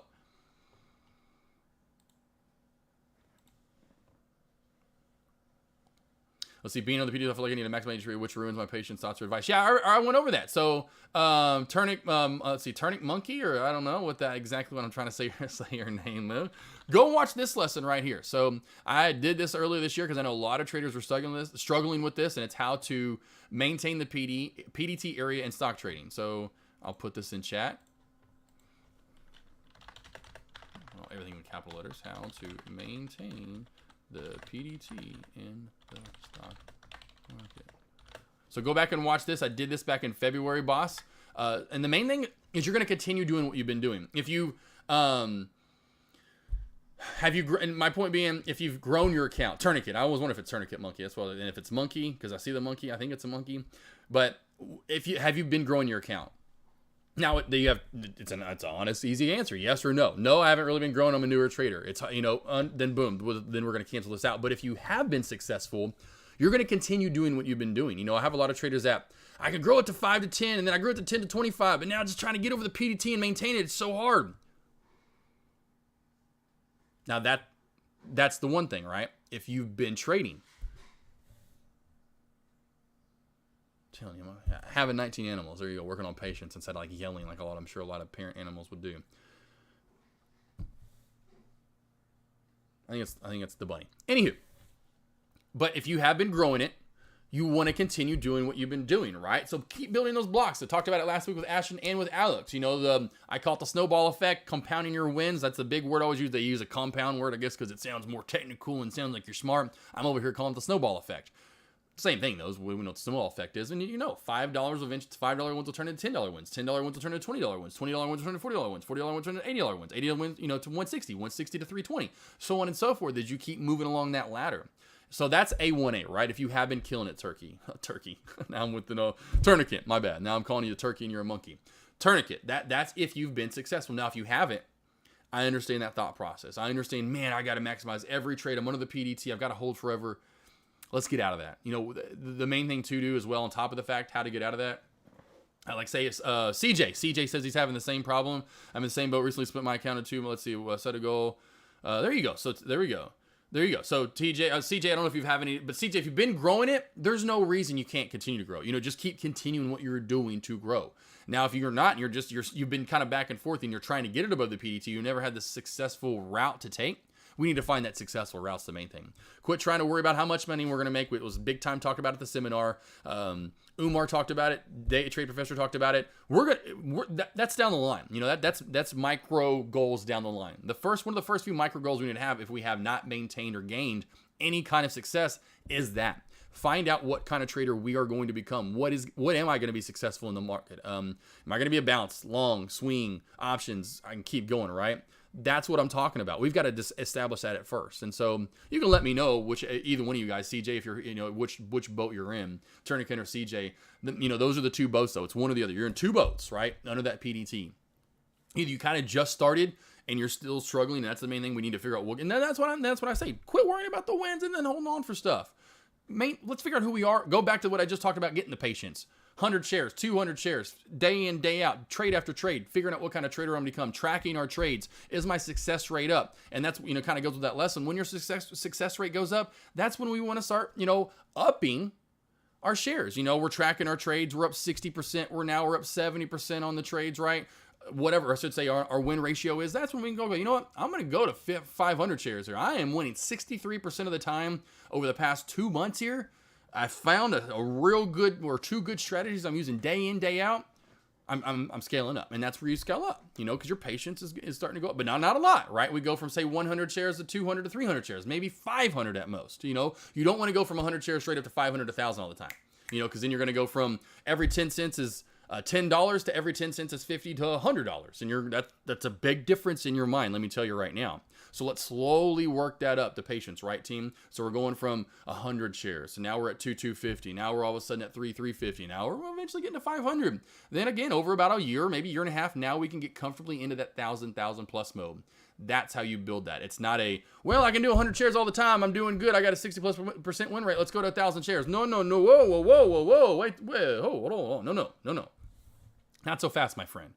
Let's do a nice slow increments, 100 shares to start off. If we start, that's what I tell a lot of traders, 100 or less. 100 or less to work on that patience, to work on that discipline, to work on what kind of trader we want to become. Then we can move to 200. Then we can move to 300. Okay, you know what? Man, let's go to 300 to 500. Okay, that's fine. You know what I'm saying? Then from 500, don't go straight to 1,000. Let's not. Let's go from 500 to 750, 800 every once in a while, right? 700 to 800 is our new max. And then all of a sudden, now we'll be up to it. You know, then we're at 1,000. It's that nice, slow, gradual movement up to where you're used to something. I mean, imagine a roller coaster that did this. Slowly working its way up. No problem, right? Pretty easy. This is the crazy, we know what a normal roller coaster is like. We don't want that. There's not going to be a lot of success to zoom, boom, boom. Let's do this at first. Let's do this. Let's do this little guy. Because I promise you, that's going to be a much easier route at first than going, trying to go 0 to 100, essentially. Like, we all want those fast cars. I mean, like they always tell you, do any of you guys ride motorcycles out there? Maybe some of you do. I want to go straight to getting a 1,000, 1,200, whatever. I know I've got to start off with like a 350 or for whatever. 650 probably I think is the one I maybe start off with. I love to get into riding bikes. I can't go straight into getting me of my 15, 20,000 top of the line, my top goal bike I want to get. It's not going to happen. Not going to happen. I've got to start off small, and I know that. As much as I think I can handle, 2,000 to 3,000 shares every trade, and I can handle ISPOs and all the fast movers, I can't handle that at first. I can't. Too much for me. Let's see here. CJ. Building my account. I'm up over 1,100 in June, but with only 3 trades exactly. Wait a minute. There you go. That's awesome, though. I just did some self-reflecting and realized I'm losing bigger and holding too long on losses. Exactly. I have stop losses, and I know where I want to get out, and I just hate wasting a trade. Have been there. You got to take those trades as they come, and literally when you get to your target profit area, I don't care if it's $80, it's $100. Let that build up. I promise you that's going to compound over time, and the win rate's the main thing there. You start holding too long, just building bad habits early on, they're very hard to get out of. I've been playing with my hair for years, and I still play with my hair. There'll be times where I kind of get out of the habit, but I will sit here and twirl my hair, not in front of you guys, but I'm just sitting. I'll be sitting here at the house just chilling. I'm just like, how am I still playing with my hair? It's just one of those things. If you have a habit early on, you will continue doing that, and it's very hard to get out of it. Mental. I'm telling you, this game is hard, very mental. So take those smaller wins for sure. GMAC, what makes you trade the way you do? Why do you only trade pennies, not blue chips options? You already tried those before? No, I haven't yet. So that's the thing. I'm just now getting into doing blue chips. I mean, my account until 2020 wasn't, I haven't had that big of an account. I know maybe you think that I just have this massive account. I don't. Up until last year, pretty much this is my first year to trade 2 accounts over 50K. Last year, I could do, one big account. But I like having some over in Thinkorswim. It's free to trade at Thinkorswim. It's free to go long. Not that I've been going long that much. There's some shorts over there, but it's free. And so I like it, and I am obsessed with it starting. I'm just so used to it, right? So I just never have gotten that big account. I'm thinking maybe next year I'll do the first big size account and start doing that. I'm going to get into options next. I'm getting this Thanos crossover under my belt, and then the inverse charting under my belt at the same time, where I put the net, where I trade charts inversely, because it helps me out see things for breakouts, for longs. Because I think for my shorting mentality. But that'll be before the year's over with. And I said this in chat the other day. You may have missed it. But since I interviewed Ashton on Friday, before the year's in, I will 100% get in options. And when I'm trading options, it's going to be 90+% of the time, blue chips. If that makes sense. So I am getting there, GMAC. And then if you listen to that interview, GMAC, you go back and listen to Ashton, in which I'll put those links in a minute. You go back and listen to Ashton's interview on Friday. He was like all of us. And that's how all of us in here. Alex Vaughn, tell me you didn't. I promise you, I would imagine you did. Deck did. I did. Every trader in this chat room started with one section of the penny stock world and one only, and it's the penny caps, the small caps, the penny caps, the small cap, the pennies. We started with those. $1 up to $20-ish. Somewhere in that range is where we really primarily traded for the beginning, and then we move on from there a little bit and only go back really when we find a play that we really love or it's really hot out. But I bet Alex Vaughn would say that was where he really traded at first, too. Any of us, because I know Alex is in here and one of my gold members chatting her out. Sniz, I have been on the share. Let's see here. Sniz, what do we got? January 1, so I'm comfortable increase it. I just got 1,000 shares, and definitely makes you think differently, even going from 9. Yeah, exactly, right? Right, so that's why we gradually move up. Start small, then move to 300, 300, then move to 500ers, then move to that 700, 800 range, then move to 1,000. Slowly move your way up over time. Then eventually you're going to get comfortable, riding a bike like me and Alex Vaughn. I just not realized, though, one of the Dumb and Dumber.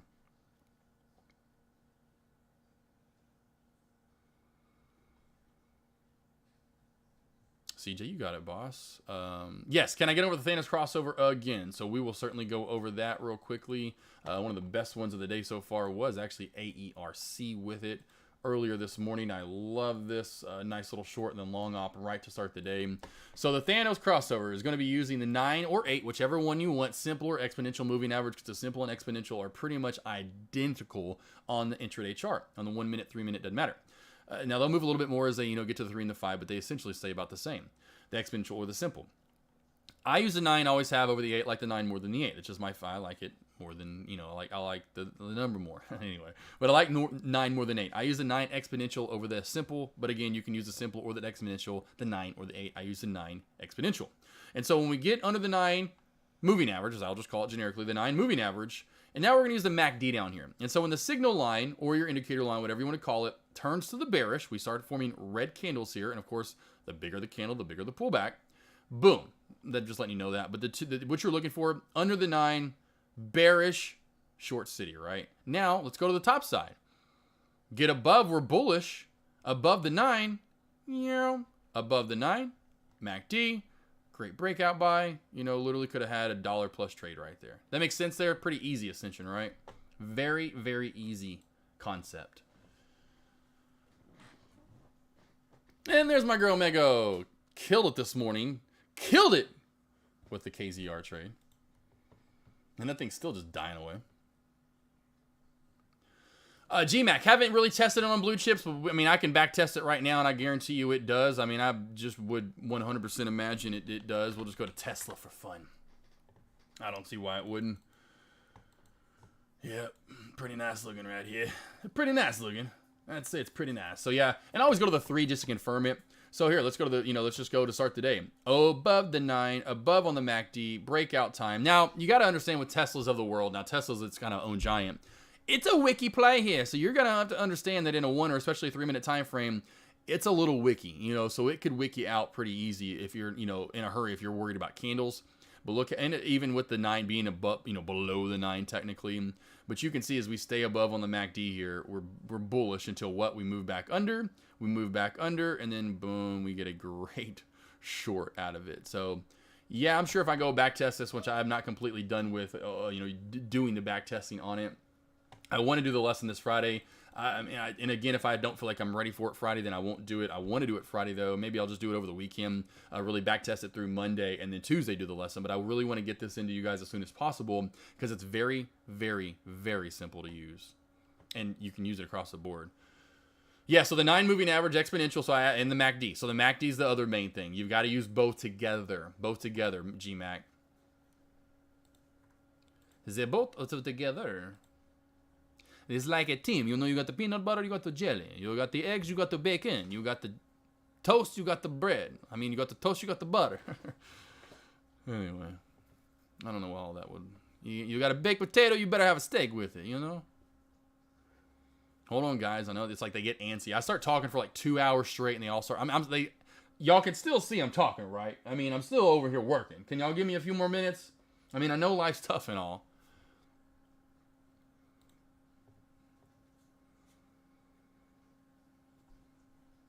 Dimpy, I want to come on over. Got some of the best bacon you're gonna have, baby boy. Pettigene. Whoo, that stuff is so good. Comes here from Arkansas. Got Pettigene. We call it Pettigene Mountain. It's like 1,500 feet. I'm like, that's like a hill. That is not a mountain. Come on. But boy, we got some good. Come on, Arkansas. You gotta imagine we got some pretty good pigs here. I don't know if have you guys ever seen? Have you guys? You probably haven't. Have you guys ever seen the Arkansas Razorback mascot?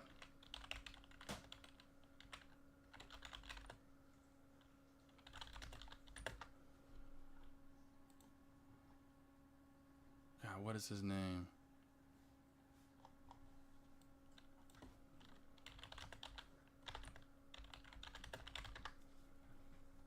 Sue.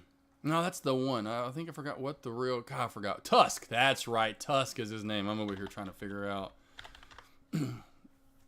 Tusk. So we're on Tusk number 5, team. So you can see this is literally, he's at every game. Like Georgia Bulldogs will have his...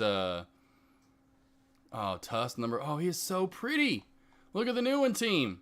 Okay, he's got to be bigger now. Look at this. So the Tusk number 5. Look how gorgeous that pig is. It's a handsome little fella. All right, so let's look how big the tusks are. Let's just see real quickly so you guys can understand how big. Tusk for weight, size, Arkansas. Oh, well, I keep going back to the new one. I'm trying to show you guys how big these freaking massive pigs are, but they're just ginormous is my point. I'm off the carnivore. Too difficult. Regis. There we go. Regis from Missouri. There we go, baby boy. Not so far away. Has anyone ever heard of charge $430 for holding a penny stock over? Woo! Dang, D. Sarley. Who charged you $433? And a lot of them go back to bases. I know like trades or even Think or Swim. It's like if you hold overnight and they charge you the new percentage for the day. I don't hold overnight because of that whole shorting and trying to deal with it. I'm just like, what in the world? I don't like that.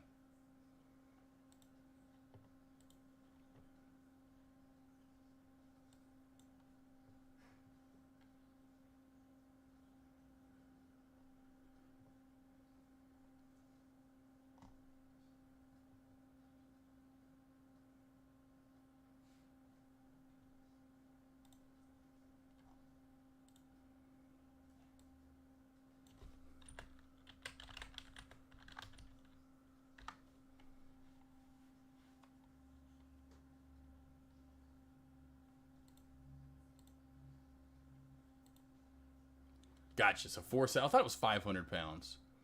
So 500 pounds for this big old. So here's like a picture of him. So here we go. That guy weighs 500 pounds. He's a pretty big guy. He's pretty big. 500-pound piggy. I was trying to find the weight of that. It was bugging me. I held 1,600 shares overnight, and Speed Trader charged me that without even telling me. Dang. That's terrible. Now, I don't go. Speed Trader, I don't know if that goes back to. Who? NRSN, big, nice pull. Well, I say big, but decent sized pullback here. A lot of those are different. Every one may be a different percentage. I know that's the thing with Think or Swim. They don't charge. It's like not a standard percentage that they charge. Every stock holds its different, essentially, number, like the short percentage charge or whatever that they hold for overnight if you hold it. And so I know some brokerages, it's not just a flat fee. It's like every stock's going to be different.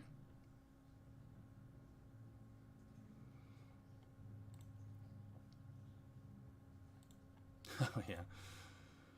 Oh, man. G-Mac, how long ago did you start trading, and what did you start failing at first? And what did you start failing at first? G-Mac, maybe break that down. What did I start? Like, what did I fail at first, or what did I struggle with at first?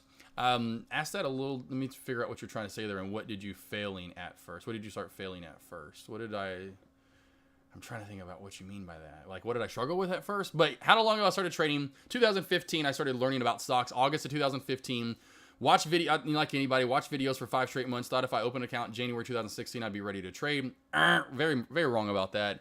A lot of the struggles and trials and tribulations that we all face and go through versus, again, patience, discipline. Didn't have any of that. Didn't even know what setups or, strategies that I was looking for. Day in, day out. I had no idea. I was just, I knew what they were typically for the most part in that 2016 when I first started really opening an account, E-Trade Pro. I just didn't know how to trade them and didn't practice trading them. And so I, of course, like a lot of you, had a real full-time job, so I wasn't in chat all the time. And so a lot of what I struggled with at first was that, figuring out what kind of trader I wanted to become and then putting that screen time in. So 2016 was full of me trying to go back and forth and me trying to figure out who I was as a trader and what I really wanted to do in life. Did I want to continue in broadcast journalism? Still struggling with that. 2017, really the same thing. Never, and then of course bag holding. There was a bag hold trade in AKD, held that for months on into a. Sorry, we're just looking at nothing right now. Held that on. AGRX trying to push back up here, but held an NAKD, nice little downtrend break too. But I held a NAKD swing trade. Essentially, just bag held it for months on end. That was $1,000+ loss. My account was $3,000. To start with that first two. That wasn't very nice to that account. And then I did the same, well, not the same thing, but then in 2017, chased a third halt up, lost another $1,000 on the $3,000 account. And most times when it was growing, it was really me depositing money back in. You're funding your account is how it grew. And it just was always a back and forth fest of not really figuring out, not knowing what I wanted to do as a trader really. And it wasn't until that loss in 2017 when I chased again. I say chased again, I chased a few times, I'm sure, but I lost big again. I said, okay, that's it. I'm going back. I'm going to specifically this time paper trading. And I'd done that a couple times, but didn't do it long enough. And I told myself, okay, it's been 2 years since you learned about this. You should be getting a little better at this by now. You haven't put the time in or the effort in. You're about to. You're going to do this for the next 5 months. I'd rearranged my schedule with work. Still had the kind of a full-time job. I'd moved to working a little bit more so from home. Because a lot of the stuff I did was a reporter, right? So I wasn't a part of really any of the shows there, unfortunately, when I first moved to Dallas. So I was mainly a reporter, filling in hours here and there as I could for ESPN Dallas, and it was really Cumulus Media, so it was ESPN Dallas and the Ticket that I worked for, the 2 main sports radio stations down there. The Fans in Dallas was another big one, but I worked for the 2 owned by Cumulus. And so I unfortunately didn't get a part of one of the radio shows at first, and I wasn't, could see it was going to be a while till maybe I was a part of one. I'm like, man, this sucks. And so I rearranged everything to where I'm like, this is going to be my future. I know it's going to be another 5, maybe even 10 years possibly till I'm making the money I want to know and I could see in the stock market in about half that time. So let's go ahead and do that. And so I really started putting the pedal to the metal. Paper traded from August of 2017 into December 2017, heavily figured out what support and resistance was, what kind of trader I would become. And at that time, it was just really one strategy I came up with. I was really good at bounce plays and dip buys, which you could get them in an array of different ways. And so I figured out support and resistance and dip buys. And then I really moved on from there. But at first, struggling with pulling the trigger, scared to pull the trigger. Is this trade going to be right? Is this trade going to be worth enough? Is this trade even worth, oh my God, am I going to get 10 cents? Oh, it's only worth 10 cents. And then it ends up going 30, 40 cents. So that's why I tell traders, just trade the trade, Don't go, well, I got to get the max out of this, right? The more you start thinking about all those extra little things and not just forming a plan and sticking to it, you will not be a successful trader. You're thinking way too much outside the box. Get inside the batter's box, stay inside it. Mego, let's see here. I know Trade Zero charges 4 times the amount of the locates the whole. There you go. So yeah, that's just crazy. Speed Trader has charged me no more than 20. And man, D Starley, I just get a hold of him. You may at least get a hold of him right now. Guys, hold on. I know. Hold on, guys. A couple more minutes. I'm almost done. I'm telling you, having the kids. Yeah, I would at least contact him though, D Sarley. Chicago Sid Kid, I am currently at 2 times margin. Nice, baby. Well, what does Trade Zero you go? I think it is 4 times margin. I can't remember, guys, with Trade Zero. Who has Trade? I have it, but I have not used that margin. But I think it's 2 to 4 times. I may have used that margin maybe on one of my trades. Just haven't used it much. I used it for about a month, D Sarley, maybe less, and was not very happy with Trade Zero. So I've only kept him. GMAC, you got it, boss. Yeah, I try to give my story as much as I can in depth. 2018, though, first year, I had a $3,000 account and grew that to $25K, and I lived off of it. It wasn't, and that's how the other thing, too, why I can't trade all these big cap stocks. I was living off of that because it became my full-time job there for a little while, and at least a side job, because I had other income. I still, to this day, have other incomes coming in, but it was kind of that, I had to live off of it. It was one of those incomes, and so I only could grow it from 3 to 25, or I only made 25K in 2018 because of that. Made 50K in 2019 because of that. Made 100K in 2020, a little bit still because of that, and then in last year, I didn't have to do that nearly as much and let the account actually grow for long periods of time before I ever took anything out of it. And really the only time I ever took anything out of it late in 2020 into 2021 was because I just didn't feel comfortable trading with over $50,000 in my account. So that's the reason I did pull it out essentially in the end. But yeah, 25K to 50K to 100K, 165 last year. Up just over 72 this year. Thanks to a big last week from AERC shorting the shite out of it. And the $3,000 week last week, team, went from just under 69K for the year to right about 72. Nice flying the wall. Thank you. I did call Trade Zero and they are staying put. Dang, they are staying put on the charge. F them. Then get out of here. Get out of here. I'm like, yeah, D. Sarlin, get out of here with that mess. I'm like, tell him to get out of here. Sorry, boss. Kilroy. That's where I lose. My trade's waiting to get every last dime in any of. Yeah, exactly. Kilroy, that's what you got to find. That's why we want to get to our.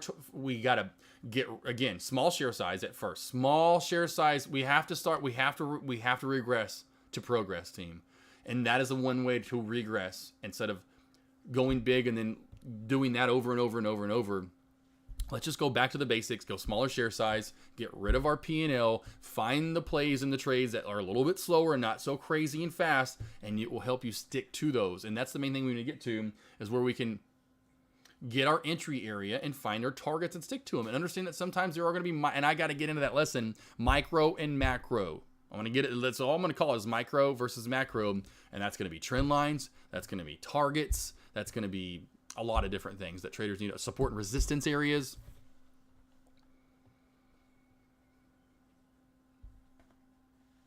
Kilroy. Can't be letting Kilroy can't let Kilroy kill himself that way. GMAC, no trading. Well, no. No. That's what I tell most traders. I know you're not in here all day every day, but as much as I wish I said this every day, but no, have as many incomes as you can. Trading's one of my incomes. Going live for Tradecaster, another income. My website, my sessions, another income. I have 3 incomes from stock trading alone. Then we're gonna move over to my editing and audio, video, and let's see here. What else? The Airbnbs. What else do I have coming in here, team? That's 5. Oh, I don't do it nearly as much anymore, but I would love to get back into the don't do much voiceover work. But man, that was one of my primary income sources from 2018 to 19 was voiceover work. Now I don't do it nearly as much anymore because I'm voicing you guys all day, every day. And I need to get back into the social media game that helps that back out. I did that poll yesterday about posting more. But have as many incomes as you can. I have 3 in stock trading alone. And then I try to have like 3 outside of that. Exactly, Kenny. Take those profits.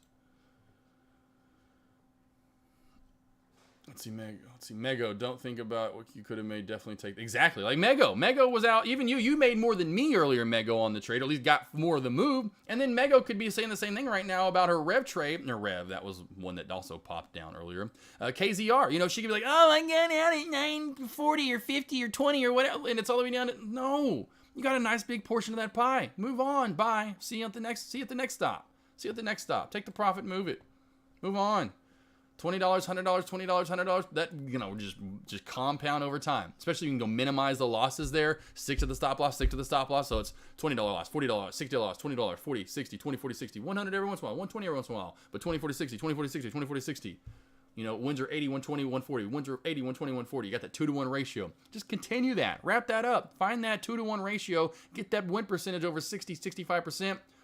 Sky's the limit, team. Sky's the limit at that point.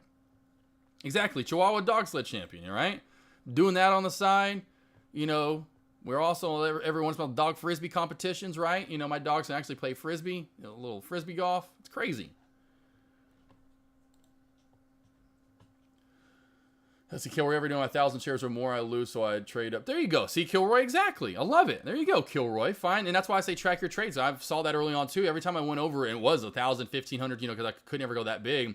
I was never as successful as when I was a 100 to 500 share trader. When I was a 100 to 500 share trader, I was relaxed. I could stick in my trades a little bit more. I wasn't doing that in my head because we don't do that in real life, but we know that's what our head's doing. It's going,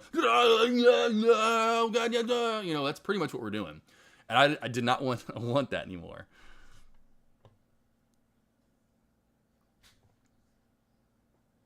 Jofi, what's the 3 in stock trading? I don't know what that means. 3 in stock trading. What do you mean by that? 3 in stock trading. Woo! AERC, did we put out an offering? Did we put out an offering, team? AERC with a massive, and I think they did have one to put out, did they not? I do not see the news on it right now. Wowza! That is a $2 dump, team, from 17 all the way down, almost right to 15, close to $2 dump. Woo! Woo! Let me know if y'all see anything on that. GMAC, I'm 20 years old. 20 years young. I like how you say it that way because that is not old. So you're 20 years young, and I'm taking a year off college. I have about a year and a half of experience under my belt. I'm currently living with my parents, and I'm just trying to find a strategy and consistency. Any advice for me? Should I would say 100% GMAC. If your parents, I will say this, use and abuse the time when you're young. I will say this right now. Use and abuse that, but in a good way. Neville, can I please talk without you squeaking? Use and abuse that in a good way. If you don't have to get a job and they let you live off of their money and you're chill, you get to chill with them in their house. You get my point. It's in they're buying groceries, you get to eat with them and all that good stuff. You don't really need to get a job. Abuse that in a good way. I'm not kidding. You're not gonna get it again. You're just not going to. I promise you. It's gonna be a year and a half from now, and if you don't use that successfully or as much time as you get, it's gonna be a year and a half from now, and you're gonna be like, shit, effing fire. Why didn't I use that more appropriately? So first off the bat, use and abuse that. Secondly, I would say track your trades. I don't know if you're tracking your trades, GMAC. Track those trades. Do exactly what I just said earlier with getting that patience on your belt, going smaller share size. I do that already. That's what helps new traders early on. Getting rid of that P&L, going smaller share size, finding a little bit bigger float plays, not attacking the crazy movers. I'm telling you right now, exactly. Alex is going to tell you the same thing. Me being older now, I was younger and I was a good kid. Oh, you better get a job. Hell no. You can live off them for free. You take advantage of that, but in a good way. Take advantage of that. Now, if you look back in a year and a half from now, you will be pissed when you have to get a job and go, well, I didn't do anything there but sit around and twiddle on Instagram I could have been there, you know. I was there when I first started training. I thought I could just get in here and fluddle around and I'd be successful. Ain't gonna happen. You're gonna have to put the pedal to the metal. You're not only gonna have to get in trades as much as you can during the day and watch charting, be in here all day, every day. Don't go hang out with no friends, you know. This is literally, you want to take advantage of it. I know this is kind of like almost like school in the way. You know, you'll have your times to hang out with them, obviously. This is for real, though. We want to be in here about, you know, if it's Eastern time, you want to be in here around 8:30 to about 2 to 3 every day. Then go have fun. Come back after having fun. Then it's homework time, and that's when we track our trades. We go over all the trades we took earlier and the trades we did not take. So say I traded AERC 3 times a day, and that's it. We'll just say that's what we traded. Now I'm not only going to go back over my 3 AERC trades, but I'm going to break down AERC from left, right, left, down, up, down, left, right, left, up, down, up, left, right, left, up, down. I'm going to do that over and over and over and see if there are any trades I missed. Then I'm like, damn, what else moved today? Damn, I missed KZR. Damn, AGRX moved today. I'm going to do the same exact thing for each mover that I feel like moved that day and I want to break down and feel like I could have gotten potential trades. The more you do that, I'm talking about 3, 4, 5 every night. You're spending 30 minutes to an hour overall, not on each one, but overall spend at least 30 minutes to an hour going over all those trades. Not only yours, but other trades you could have taken. You know, putting your lines in, putting your trend line in, your downtrend line in, support and resistance lines, finding your bounce place, finding your shorts, finding your whatever. Do that day in, day out for 3, 4, 5 months. There's no way by month 6, if you were that serious about it, tracking your trades, going over them each and every day, doing your homework, I'm telling you in 6 months, you're going to have a clear-cut picture. You're going to be a lot more of a focused trader, and you're going to understand a lot more what you need to be doing, a lot less of what you shouldn't be doing, right? How do you have, let's see here, how do you have 3 in stock trading? What 3 incomes would this be? Oh, so again, me going live right here talking to you, I get paid to stream live, right? My website that I talk about to you guys, which I'm about to put the link out again, if you guys want to come over and get a session with me, that's income number 2. Income number 3 is me actually making money trading stocks. So like today with KZR, AERC, you know, $400 or $500 today. Cool, that's great. You know, then streaming live today for tradecaster.com. And then, of course, if I have any sessions. So each week, I'm building 3 incomes just from stock trading alone. If that makes sense. Uncle Mark. Let's see what we got. Alex Vaughn. I worked in corporate for 12 years with suit and tie and traveling all the time. I left a 6-figure income to trade because I hated it. I wish I could have started in 20. Exactly, right, Alex? Man, I wish I would have learned that. I always look back, team, when I first started going back to college, because I kind of took a little fun. I had a little fun there. I took advantage of, and I did not take advantage though. I washed away what you have there, GMAX. So you have something that I had that a lot of people maybe even had. They look back going, what the fuck? What was I doing? Why did I waste that time? Because yeah, I wish I was doing this 20 years ago. All right, team. Any last questions, comments, concerns, anything else? Let me know right now. And speaking of which, here's my Instagram. Here is my YouTube. Thank you again for coming over today. So go over again last week. Don't forget, I have the links. I'll put them out in just a minute when I sign off and do the big old loud bangarang. But go over to my YouTube page. Go over the... Oh my gosh, I'm almost at... Team...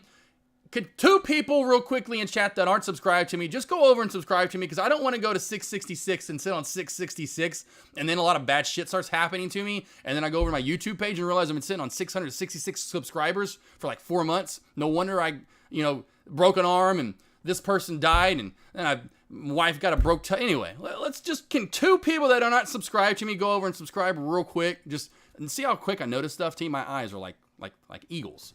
Anyway.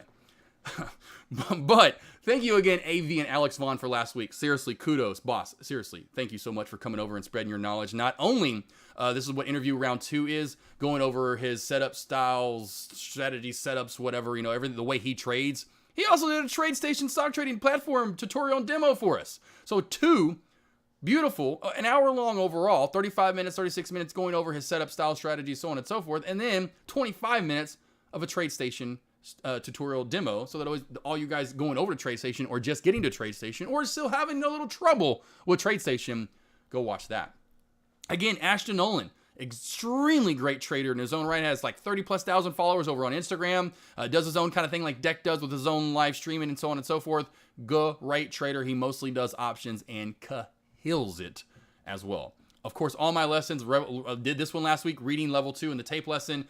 all my live streams, of course, Living Like Matt. Thank you to my son coming over for round 2 as well. But then, of course, all round 1's over here, all my old lessons. So there's a ton of stuff over on my YouTube page that you can actually get a lot more entertainment from AK, and of course learning as well. Now the website, here comes one of those income streams. Thank you, team, for coming over as well, you guys that are saying something. And then there, everyone just did. Okay, cool. All right, hold on. Let me go back. Are we at 667 now? Let's go back. Let's go back. Oh, 668! Oh! Yeah.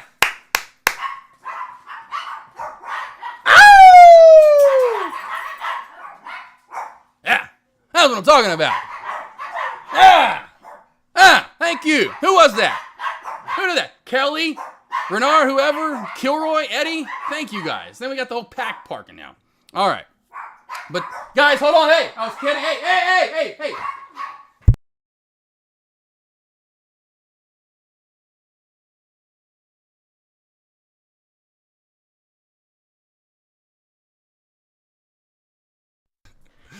Oh, that's so awesome. They couldn't hear me. I had to walk around the corner. I'm like, yeah, if you would actually look at Dad, you would see that I'm still talking to you. That's my deaf son. He literally is deaf, unfortunately. That is Neville. He is like Neville Longbottom from Harry Potter. Kind of, sort of. But he's unfortunately, he's about 80% deaf now. He's kind of losing it. So anyway, thank you, team, for coming on over today. Real quickly, what do we got here? Regis, thoughts on AGRX. This is by far the top stock to look at moving forward, Regis. I would say play this trend line. Watch for this double top to take shape, though, around the 270 mark. For a quick short. Now, I would go with short-lived short right now because we are on this uptrend moving forward. I would say watch for a pullback to the 245 area. So that would be your short. 275-ish area down to maximum 250, 245. Otherwise, what I'd be looking here and could easily happen, this continue to squeeze, and we have seen these a lot recently, afternoon into movement into power hour movers. Now, not every day, but we saw those quite a bit a couple of weeks ago. Few and far between since, but this has been a trend recently where we get a little love heading into afternoon commentary. And when I hand the baton off to the afternoon commentarier, which it was Matt, of course he's gone on vacation, now it's Deck again, watch for this to spike. I would say watch for a short-lived short here. But overall, this could be a good squeeze. Now, if we crack this trend line, get back under 240, 245, that's when we know we're good for another good bearish movement, and we'll have some bearish sentiment moving back down. Sorry, team. Let me get... See, now they're back to normal. They're just back to yip-yapping it away. All right, team. Oh, here we go. All right. Oh, look, team. SPY. I remember I said this earlier. 381.70 area. It actually is hitting that area, team. Remember I mentioned this earlier. I said watch for a pullback to 381.70. Team. Money sauce right there. That's kind of crazy. I just don't notice that. All right, any last questions? I think we're good, though, team. I'll get the the links out there. You can tell the chat's just kind of like, Neville doesn't even care what he's just squeaking away over here. Love ship. Where do I see AGRX going? You got that love ship? Do you see what I'm saying now? Did as well. 270. Here we go. We're heading there right now. So 275 is going to be your... It's a magnet. Essentially, when you see this team, it is boom. It is literally a magnet. I mean, it is... I love seeing this as much as I wasn't in the trade. I love it, right? 274 is a high right there. I mean, like a magnet to 275. Oh, right above it even now. There we go. There's your magnet. Now, this is, again, short-lived short opportunity. I would say if you look for a short, back down to 2.5 at most, somewhere in that area. Thank you, though, Kelly Lee. See, Jofi, real quickly. What do we got here? Making sure... Missed anything? Same 19, trying to find my way to biz. There we go. Okay, I feel like I used to got a little party when I was 16. Used to get suspended. So, okay, well, good. Take advantage of it, GMAC. Jofi, you too, being young, 19. Take advantage of this young time team. Eddie, Kilroy, Kelly, thank you for subscribing. I mean, and anyone else as well. Fly on the Wall, Swole Granny, Renard, GMAC, Adrian for Music, Super Buddy. You can't yell at the kid, Dad. Just exactly. I'm not yelling at him. I'm just telling him, cool it down, simmer it down now. Yeah, look at this too, Super Buddy. KZR. Now that I'm finally caught back up, KZR team. Wow, talk about a crazy short today. Wow, this has been a great short so far, all the way down. My entry was 995, team. 995. And you think I'm over here bitching and complaining and moaning? Hell no, I'm going, whoop, whoop. Let's go, KZR. Keep on going. So, you know, I love that. That's awesome, though. All right, though. Renard, Kelly, you're welcome. I hate the numbers thing, too. Yeah, I'm a weird numbers person. I hate that. I am such an OCD person. Fingers crossed. Yeah, and then that's the next area up. So fingers crossed did alert that, and I do see the same thing, and we'll go back over to it. AGRX, that is the next area up if this does. Ah, look at the short-lived short. I'm getting too excited now, team. My wife's coming home today. Dogs are getting me all amped up. I love seeing this. Right to 275. There's your short-lived short. Didn't come all the way back down to 2.5. This is getting pretty bullish. There we go, Jofi. Swole Granny, Renard, Kelly, fingers crossed, Ahmed, Super Buddy. God, y'all killed KZR earlier. Ahmed, hopefully you're still killing it. Adrian for music, G-Mac, Swole Granny, I think I already said. Love Chip, thank you so much. Changes will come. Changes, hopefully you got, of course. And I did stop that. I want to make sure I actually stopped it. I wasn't still yapping away. And I will put the new lesson up today. How to gain and maintain patience, team, will be up in just a little bit. Thank y'all so much for coming on over here. Y'all make me such a proud person to be around you guys. You know, I feel like I'm part of something special. Part of something special over here. Super Buddy, though. Tourniquet coming on over. Mego. Thank you, guys. Yeah, Tourniquet. Nice to see you over here, baby boy. Y'all have a good rest of your day. See you all back here tomorrow. Don't forget, I do have those morning sessions, so if I get a chance, I'll try to get my lobby up like I did, or I was trying to today. I didn't get a chance because of back-to-back sessions. Again, same thing for tomorrow. I'll try to get my lobby up to brief you guys. Otherwise, look for my alerts in Dex lobby as well as mine. Definitely lunch commentary tomorrow. Thursday, though, and Friday, back to having those back to the morning commentary from me. Don't you worry, that comes back on Friday, team. Jofi, no, thank you. Guys, seriously, lost boys, lost girls, have a good rest of your day. It's time to get out of here and get this music jamming again. Let's get it in 3, 2, 1. Bangarang! See y'all back here tomorrow.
Afraid our aim is out of sight. Wanna see us